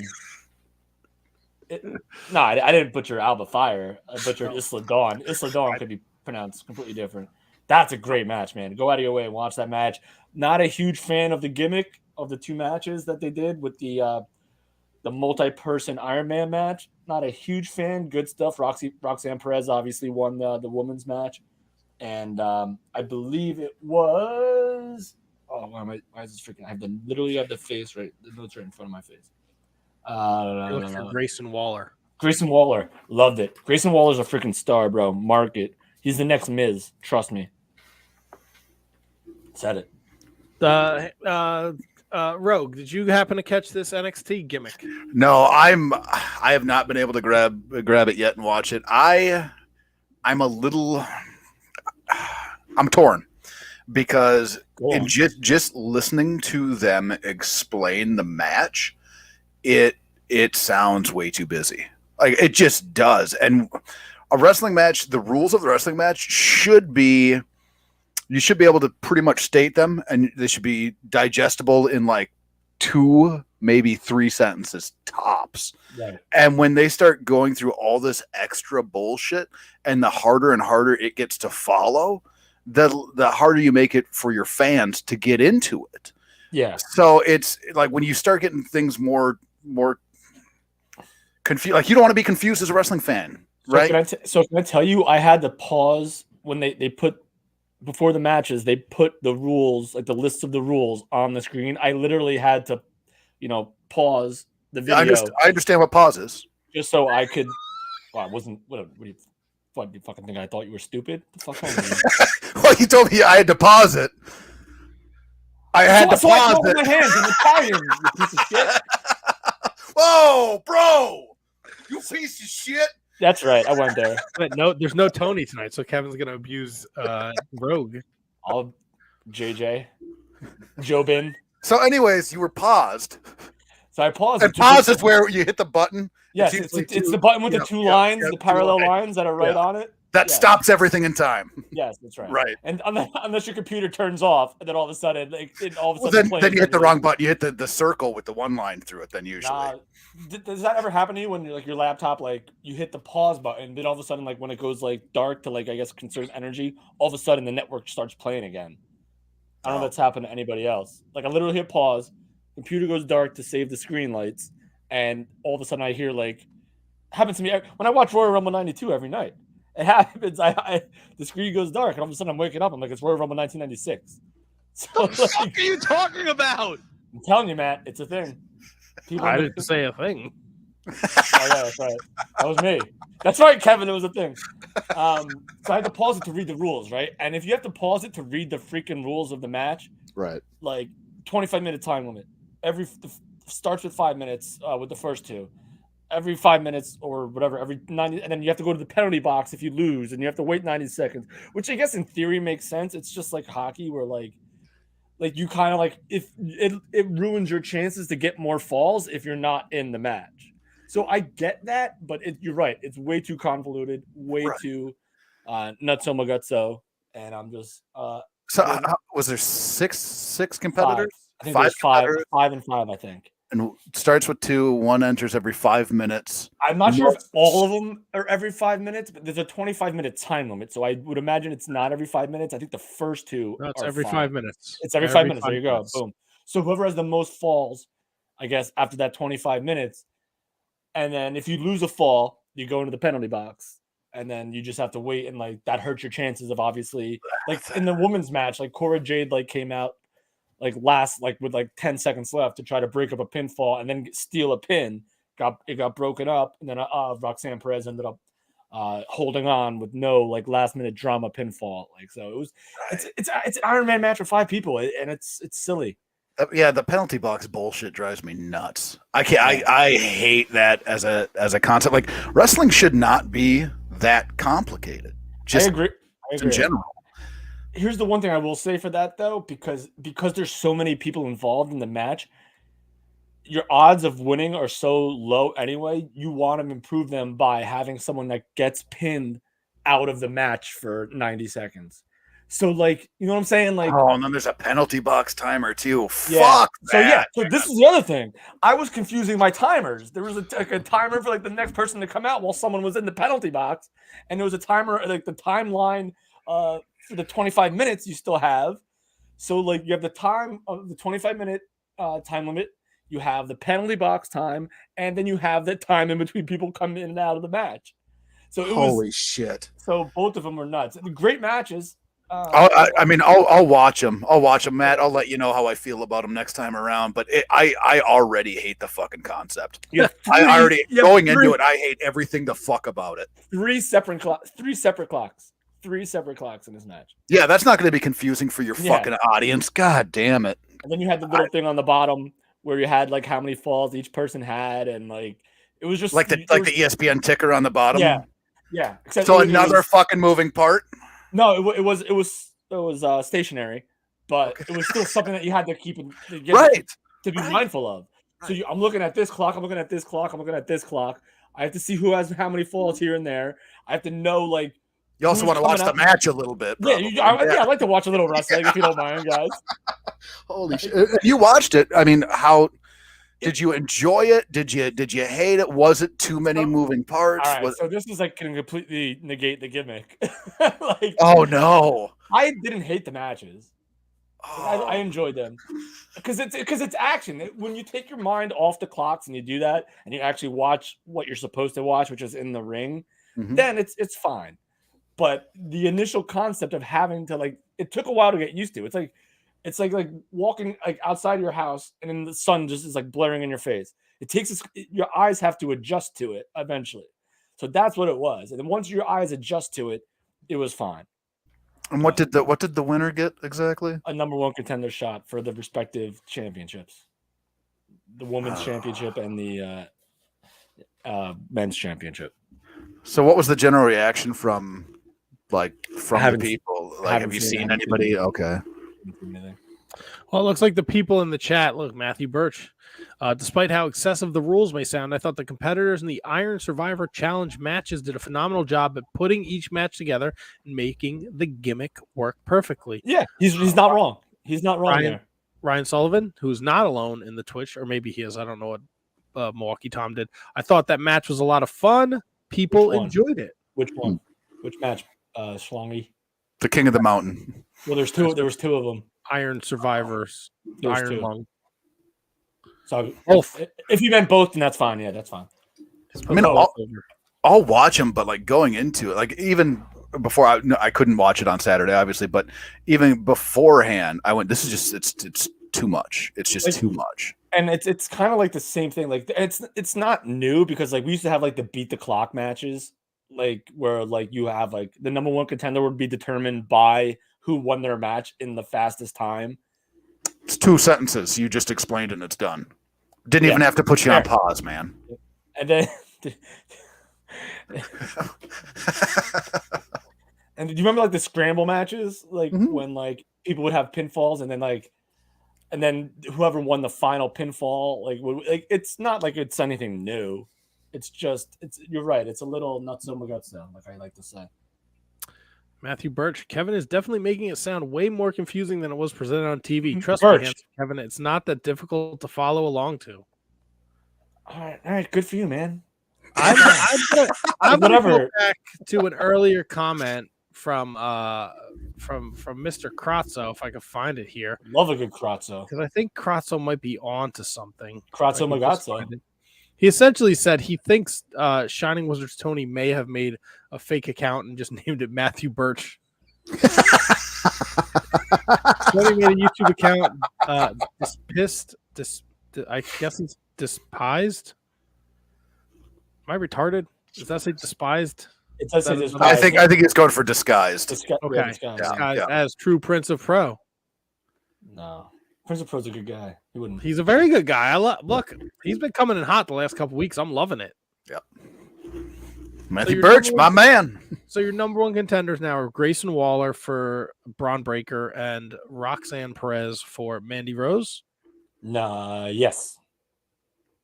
All right. Yes. Confirmed. I have not watched NXT in forever, so I'd be the last person to have an opinion on it. No, it's tough to watch. Like it's tough to catch. Like I don't go out of my way to watch it, but like, if it's like a Tuesday night, I'm just like I'll watch it. Like, it's fine. How's other things in the WWE landscape? How's the Raw and the SmackDown doing? Didn't watch either one this week. I think I caught a little bit after the show last week, but not enough to give a good report on it unless I look at the notes. Mr. Rogue, I know you said you caught the end of Raw. I caught the end of Raw. Nothing jumped out at me. I very loosely paying attention to it. SmackDown, the return of Kurt Angle, return or celebration of Kurt Angle. Very predictable, I guess, very gimmicky, I guess, at the end where he came out and did the milk with Gable Steveson. That's right. All right. But I mean, it was fun, but you knew what was happening when Alpha Academy came out, and then Angle walked away, kind of turned around, and just came back with the milk truck. It wasn't. I'm all for them celebrating people like Kurt Angle and past stars. Like, I'm all for it, but this one was their like main event segment, and it just didn't hit for me. It was recycled from years ago, and it was fun when it happened years ago, and it was still fun when it happened on this show. But I just don't know. Like, I would have rather seen it maybe in the opening. Just it didn't hit for me as like your main segment. Have you noticed, Kevin, that like Triple H is going with a lot of different people in their last matches or last segments on the show, whereas like before it was literally like the top guys, but now on like SmackDown you're seeing like the Usos. I mean, the Usos are top guys, don't get me wrong, but like the Usos and like a tag team match, and you're seeing like Sami Zayn again, top guy, not really displaying this point well, but I've noticed like there's a lot. Oh, the final match of the of SmackDown was like the World Cup final, which is like Ricochet and a guy who's been jobbing for years, Ricochet and why am I blanking on Legado del Fantasma's name? What the fuck's his name? Oh, Escobar, Santos Escobar. Yeah. So like that was like that was your last match on SmackDown. Mm-hmm. So like it's still weird. Triple H is like not grasping at straws, but pulling out a lot of stuff out of his pockets that you normally were every time before that would be Roman, Brock, Drew. Right, and I don't think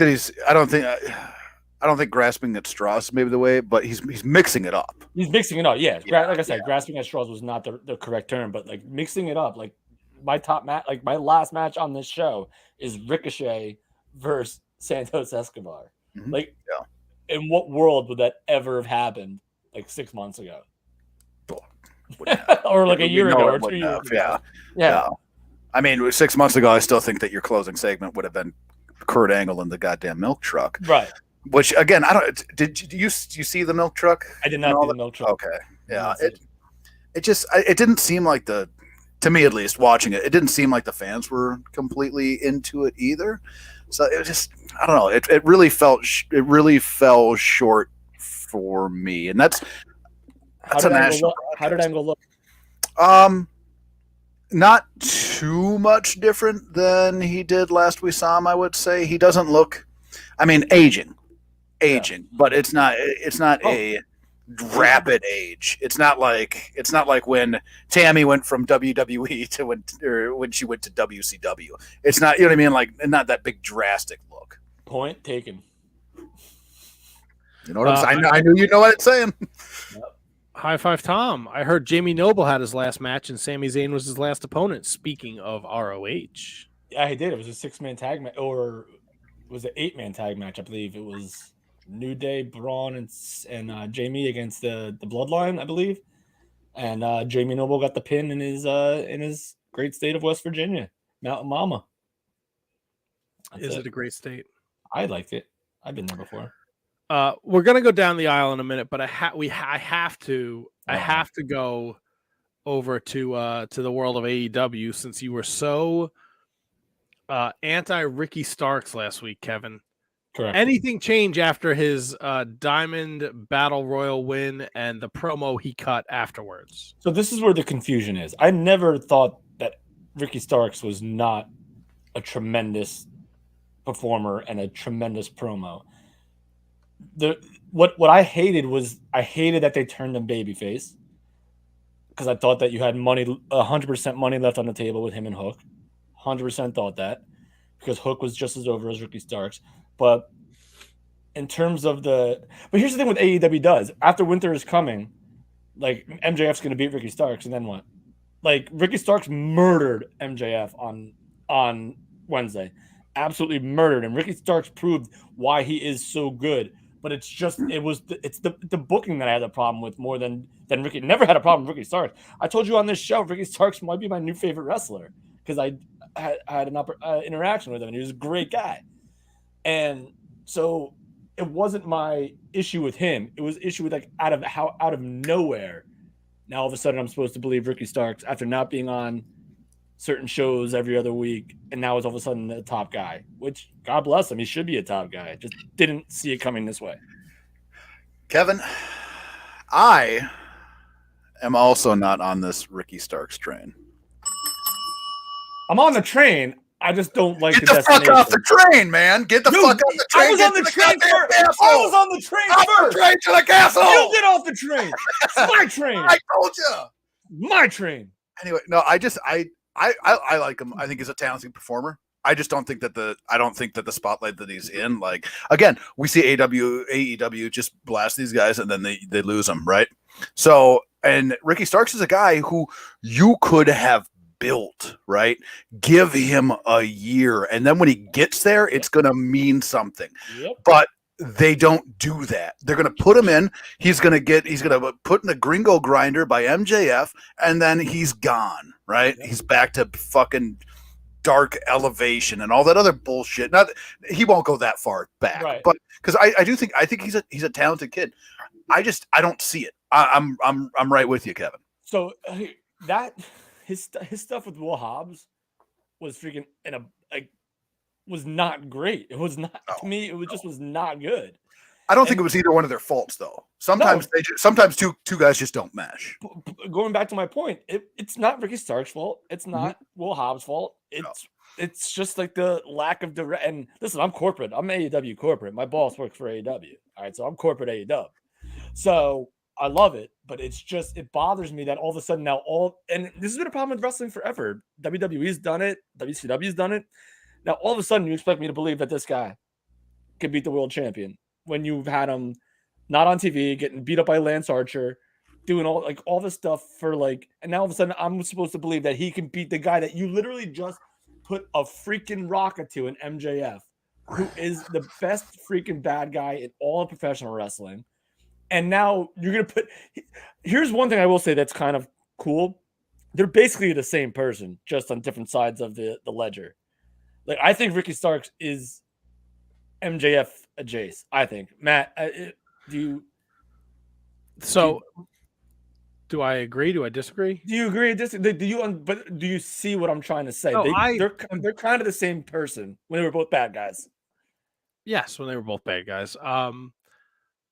So 2 questions for you. Do you think it was silly for them to double down? He already he won a tournament to face him at Winter's Coming. Did you think it was silly for him to win the Diamond Dynamite Battle Royal? And do you think it's silly that it's all or nothing now this Wednesday on Winter is Coming because MJF is defending the world title and his diamond ring against Ricky Starks? So here's the thing. I mean, Eric Bischoff always says that matches need to be about stakes. But stakes don't matter when the outcome is not believable. Like MJF is going to win this. So I get you have to put on a show. You have to give the fans a main event that they could sink their teeth into because they love Ricky Starks. They love themselves some Ricky Starks. And I'd love myself some Ricky Starks too, bye-bye. But when stakes are so predictable that it doesn't freaking matter, then what am I come on, man. So I followed up with this. Who would you have MJF's first feud have been with then? I don't even count this as a feud because they're not going to be on a pay-per-view. This isn't going to be. Winter is Coming. It's on the same level as a Clash of the Champions or a Battle of the Belts or whatever special thing you want to call it. Not when you do them. All right, so you might be right, but if it would feel more like a Clash of the Champions if it wasn't Dynamite. It's Dynamite. Clash of the Champions is the night before, the night after, Tuesday or Thursday, and while Wednesday that's your show, and no one. I would like to poll the room. No one expects Ricky Starks to win this match. No one. That's fair, but did anyone think Ric Flair would lose to Ricky Morton on a Clash of the Champions? Was that a title match? It was. Ricky Morton was a world champion? No, he didn't win though.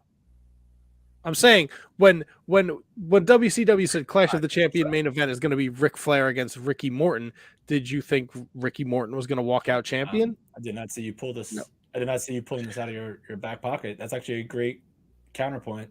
Right? We want to suspend our disbelief, right? We're all going into this thinking MJF walks out, but what if there's an iota, a sliver? What if Wardlow shows up? What if there's some kind of shenaniganery? No, but here's the thing, because MJF they spent all this. Ric Flair was Ric Flair. I don't know how long he was the champion when that match happened. You just spent all this time building up MJF, and you had him beat, Moxley.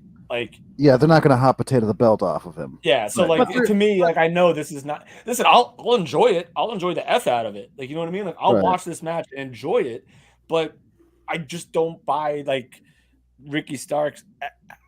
As much as I want to, and as much as I think he's the freaking one of the most talented wrestlers in the world, like, you're building a special around someone that has no chance to win this match. Ricky Morton was a believable selling babyface, always get the hot tag, always come in and just wreck fire, and then they pushed him like a legit top guy over time. Freaking Ricky Starks has been in La La Land for a while, and all of a sudden he wins a tournament, loses, wins a battle royal, gonna lose again. How am I supposed to invest myself in Ricky Starks after this when this happens? I'll have to wait and see Wednesday night. Winter's Coming is just Great to point. give you a little history here. Sting debuted at the first, and Kenny Omega beat Jon Moxley for the AEW World Title when he left for Impact. The last year was the 1 hour time limit draw with Hangman and Danielson. So it's not just any old AEW Dynamite show. They do put a little something extra into the All right. Winter is Coming banner. So it'll be interesting to see what kind of wrinkles, because we also have the 6-man tag match, best of 7 series with Death Triangle up 2-1. There's a Ruby Soho Tay Conte match, and House of Black will be in 6-man tag action as well. All right. I'm a big House of Black guy. I love that they're back in black. It should be a fun show. The Ricky Starks thing, I think that they probably put him there to hopefully, you put him in the main event to make people believe that he's ready for the main event, and maybe he comes off to the other side with a little bit more gusto behind him, so that maybe it'll help. But it's not going to help if he loses and then falls right back into the shuffle. I think that they could have done something with, like, Hangman, right? Hangman could have came and been a good first challenger for MJF. Kind of get him back a little bit of that spotlight rub again. You know what I mean? Right. Like, he's one of your main players. You work with that a little bit more. I think it would have made a little bit more sense than Rick. I just wish they would have built Ricky up over a little bit more time. Exactly. And I don't hate the Paige Moxley stuff either. So like that's like, if you're gonna do something else, that's like the best option. Him and Mox, I think is perfect. And oh god, I'm gonna lose my train of thought. I just lost my train of thought. What were we talking about? Kevin, go back to your whole point that you just made there. Ricky Starks' first opponent if it's not MJF. That's such a good point. I totally forgot it. Well, if it comes back around, please enlighten us. I would throw in. Here's a name I would throw in the hat. I don't know if it would help or hurt him, but he ain't doing shit now. Miro. That's a big hot button topic, isn't it? Fuck That Miro. drives me fucking nuts. Wow. Fuck Miro. Since other than his first Royal Rumble appearance when he was still in NXT and he won the opportunity to be in the Royal Rumble, I never saw. I mean, again, my opinion means nothing. Never saw anything in Miro or Rusev ever. Wow. Not once. Again, maybe I'm a dopey, but I never saw anything, any charisma, any real character, anything that I would be able to say this guy's gonna be my champion. Never, not once. Other than his initial Royal Rumble appearance when I saw him for the first time. Wow. Hot take, baby. I'm full of them. Let's go. Didn't see that one coming. Stinks. Disappointing. Stinks, and I don't like him. Are you fellas ready to go down the aisle? Woo! Let me pull up this little graphic here. It's time to go down the aisle now. Look, in honor. Stupid new microphone. Ring of Honor. In honor of Final Battle, Oh, I decided I think it would be fun no. to go all the way back to the first No. Ring of Honor Final Battle. No, Kevin, you're not feeling it. No, because I have to pull it up on the Google. Well, I have it all here. Do you know what? Do you remember how? Oh we yeah, did yeah, I the, do. Yeah, he's Right. done this segment before. That's right. That's right. You okay over there, Kev? Yeah, I'm here. I'm here for you. All right. Here for you. What is that? Dunder Mifflin sweatshirt? No, this is Justin Carino's sweatshirt for his kid. Ah, okay. So we're gonna go back to December 28th, 2002. The first ever final battle took place at the Murphy Rec Center in Philadelphia, Pennsylvania. There's a bunch of dark matches on here. I guess we'll go through those. It's pretty interesting to see what was on this card. So anytime you hear a name, you hear something that jumps out there, please feel free to have me go down the rabbit hole. Oh yeah. Your dark handicap match was Samoa Joe defeating the Outcast Killers, which was Diablo Santiago and Oman Tortuga. The Prophecy, Christopher Daniels and Donovan Morgan defeated the Ring Crew Express. These are all dark matches. Homicide defeats Jay Lethal. The fact that we're talking about all these guys in dark matches is wild. Who's the Ring Crew Express? The Ring Crew Express. That was me and Matt. Okay, you guys didn't go over, huh? No, The no. Ring Crew Squash. Express. It was Marcos and Dunn. Kevin Dunn and Kirby Marcos. They were a tag team. And they did some stuff in Ring of Honor, Little Full Impact Pro, and Shikara. Okay. Nothing really. They were there for a cup of coffee. Okay. They were there for a little while. Maybe 2 cups. They challenged for the tag titles a lot, and they lost a lot. They weren't terrible. They were just kind of like not the as terrible. the first match of the night, and the Ring Crew Express is going to be in it. I don't think I'm doing them any favors. Matt, did we ever go over? All the time. That's right, baby. I mean, way early in our career, we were going over.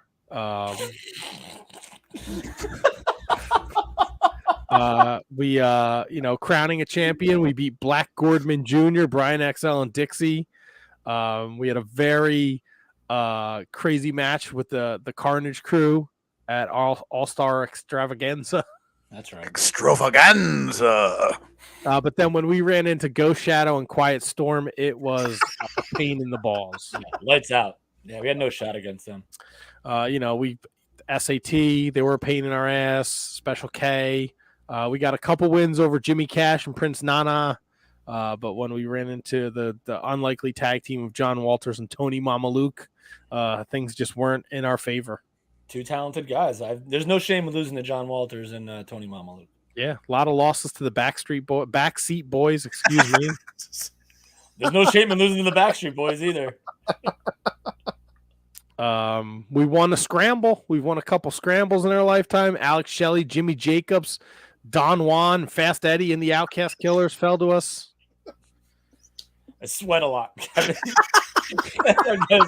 Say, man, you're on camera and you're doing the check. What are you Yeah. doing? Oh, I don't care. What do I care? These people, they're my family. These people here. I'll check the sweat. Check the sweat, baby. But by looks like by 2005 we were on our way out. Matt, can I cut you off for a second and post something from the chat? Yeah. Hero sucks. You're damn right, bird. Wow. There you go. Hot take there. Last dark match of the night. Jay Briscoe. Dave J. Briscoe. Jay Briscoe, Ace Steel. Oh God. Looks like the night starts off. Here's one. Nice CM one. Punk and Colt Cabana. Nice. Dear good close personal friends. Look at Matthew Birch over here. The Ring Crew Express were such an underrated team. They're like the Ring of Honor's version of the Rockers, just without the breakout star, if that makes sense. A great team that I think people should check out. Listen, Birch, we get it. You know everything about wrestling. Birch, my man. I like Matthew Birch. He is. I love the, Birch. I'm so excited that he has that love for them. He is the Shining Wizards historian. Yeah, statistician, if you will, too. Simply Luscious defeats Alexis Lurie in 41 seconds. I have no idea who Simply Luscious was. Did she go on to do anything else? Simply. I know Alexis Lurie, obviously, but I don't know who. I mean, she's clearly Simply Luscious. Simply Luscious is Simply Luscious. Oh, look at that! Nurse Veronica. Oh, Don't know Nurse No? Veronica. one of the naughty night nurses of Jersey. Yeah, I've seen that movie a million times. Yeah. It's your go-to Tug, huh? Naughty nurses of New Jersey. You don't even know that it's the naughty night nurses of New Jersey. Oh, no, yeah. Well, sometimes you forget stuff. Wait, what is this?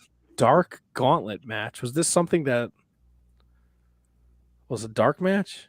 Or was it just all evil characters? Quiet Storm won though, and he defeated Chris Divine and Conan. That's enough. Who's this Quiet Storm character? I kind of remember Quiet Storm, actually. No Quiet idea Storm. why. Played by Simply Luscious. Yes, that's right. Quiet Storm, also known as Simply Lush. Matt's just misreading it. It's actually Simply Lucius. No, it's Simply Luscious. I have been known to butcher the English language. We got a 3-way scramble tag match. Special K All right. defeated the Hit Squad and the Backseat Boys. I want it that way. Do you? No. I love the Hit Squad, boy. The Backseat Boys. Yeah, Johnny Cashmere and Trent Acid. Trent Acid. Yeah. Oh, interesting. R.I.P. Trent Acid. Yeah. The Ring of Honor tag team titles were on the line. Best 2 out of 3 falls. The Prophecy, Christopher Daniels, Donovan Morgan, with Simply Luscious. So wait, Matt, Simply Lucius? they wrestled dark matches and on the show? I guess so. Yeah, it looks like it, according to Cage Match. Oh, cage match. They defeated the SAT. Daniels and Morgan got the first fall over Jose Maximo. The SAT got the second fall on Christopher Daniels, and then Christopher Daniels beats Joel Maximo to win 2-1. This reminds me of like an old like Superstars taping where you just had like 5 hours of the same people coming out and wrestling every single fucking 20 minutes. Lex Luger's holding the world title and shit. Yeah, Yeah. He's not the champ. Simply Luscious is the champ. Yeah, Quiet Storm and Simply Lucius. Look, who knows? This looks like this show was a marathon. It's got to be that's the main tapings. event yet. Yeah, that's I mean, All right. we're How about talking this? 2002, so did they even have tapings then? 2002, Ring of Honor was specifically a DVD company. Yeah, so that's probably Oh, all for DVD releases then, 100%. Your tag team match was Eddie Guapo and Mace with Oh. Allison Danger. Big They old beat guap. the Carnage crew of DeVito and Loke by DQ. DeVito, ECW DeVito? Or Yeah. all right. And HC Loke. HC Loke, I saw him not too long ago. That's pretty good. Was it? Yeah, it was pretty good. He's a good guy. Jody pretty good.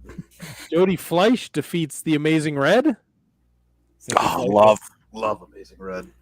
So, Amazing Red, we did Matt, you remember this? We had like the face off with like him and XL, Brian XL, who like obviously were like they own Ring of they don't. I think Master P owns House of Glory now, but XL and Red have always been super awesome to me. So, shout out to Red and shout out to XL. A little bit ski there.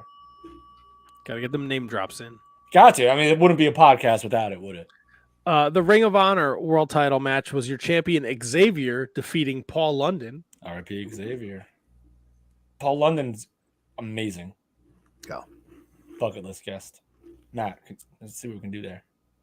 Oh, yes, sir. And then the main event. I know one of Paul London's best friends, actually. Oh, is it the guy that loves the Nazis? No. Brian Kendrick? No. Oh, that's God, unfair. bury That's him again unfair. for that bullshit.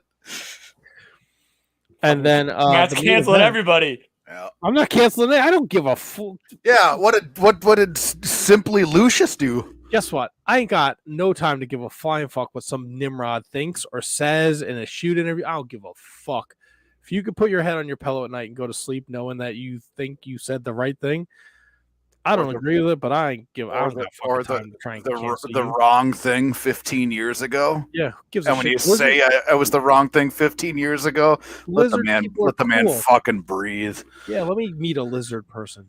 I got so many questions. Rogue, did you ever hear the story about how when we had Brian Kendrick on and he overslept and he was like literally sleeping on like a mattress on the floor when he called us? Right, Matt? That's accurate, right? Yeah. Rock and roll lifestyle, man. That's how you live it. Main event of this number one contenders was the number one contender trophy 4-way match. American Dragon, Low-Ki, Samoa Joe, Steve Carino, 45-minute time limit draw. Iron Challenge. No, they didn't have a penalty box. No penalty box. We don't know that. That's true. We don't. Yeah. Oh wait, it was a number one contender trophy. Yes, there was a back in the day. Ring of Honor did a trophy for the number one contender. Did they have to lug the motherfucker around with them? It wasn't a big trophy. I didn't ask if it was a bigger trophy or not. Did they lug the motherfucking thing around with them? They would bring it out. Yes, you would be when you won the number one contenders trophy. You would be presented with them. It was like, doesn't like Impact have like a when Josh Alexander like won like the cup or whatever? Like it's like this, it's the silliest little participation like trophy you could ever see. And then like the Andre the Giant Memorial Battle Royal trophy started out huge, and then now it's like literally something you could just carry around and like swing. Like it's like oh, look at this trophy here. It's just a prop. That's Yeah. all it is. God. Cool. Wow. So 45-minute draw between Carino, Danielson, Low-Ki, Samoa Joe. Joe. So Samoa Joe wrestled a dark match and in the main event. Yeah, handicap dark match. In a dark match. So this has to have been for DVD releases then. Pretty sure Simply Lucius was the referee in the main event. Dude, it's simply luscious. Come on. All right. I got that right. Matt, I think that's Matt, but I tell you what you got right. The name of the episode. Oh God, I gotta name this Simply Lucius. Simply Luscious. Fucking Go- spell Lucius. No, just go with the regular spelling. Simply Luscious. God damn it. Maybe we'll get pinged. Maybe we'll get what? Pink? Pinged. Yeah. Pinged. Like, does that mean like when we get like hits for people that pick up our stuff, it's pinged? Yeah, I was gonna say you think a lot of people are out there just fucking searching Simply Luscious. Oh, after tonight, sure will. Man, we're gonna get some disappointed people looking for some. Five Tom, any idea who the world champ was at this time? It was Xavier. He successfully defended the title against Paul London. Yeah, it's a great show. You should listen. One down. Wow, Kevin. Wow. Don't you talk to Mick Walkie like that? No, I love. I did not see that come. Very feisty. No Tony tonight makes you feisty. Nah, am I more feisty with or without him? I don't know. That's a great question. With or without? You think so? I Oh, think yeah. we need a bigger sample size. Nah. I Look at love the cup. High Spot, Milwaukee, man of a million nicknames, and I love the donk. So all good in the hood, baby. Just having some fun, man. Did you say the donk or the dong? The donk. Both. Everything's popping in Kevin's world. No, Tony said dong. He brought dong up in a chat that I chose to ignore. Enough dong for everybody? Didn't he say that? Fucking high five Tom. He just took a piss, dude. You gotta get off his dick. Damn, piss break. I will take the laptop into the pisser next time. You guys supporting us and you're busting his balls saying he doesn't listen. He had the wee. He doesn't get a wee break like we get. His whole life is a wee break. Whoa! Wow. Like you can't bring it with you?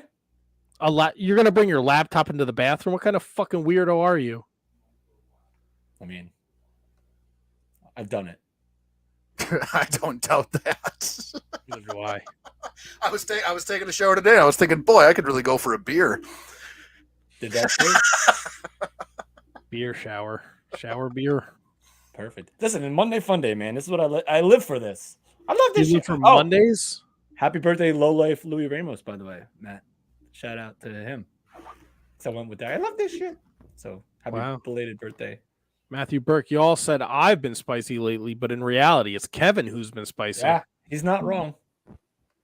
He's not wrong. I love you. I love everyone, man. I'm just having fun.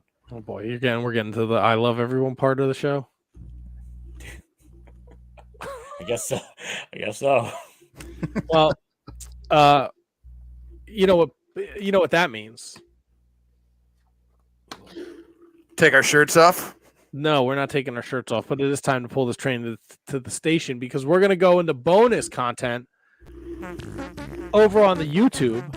So listen, you guys have been great. Hanging out, chatting it up with us. We appreciate it.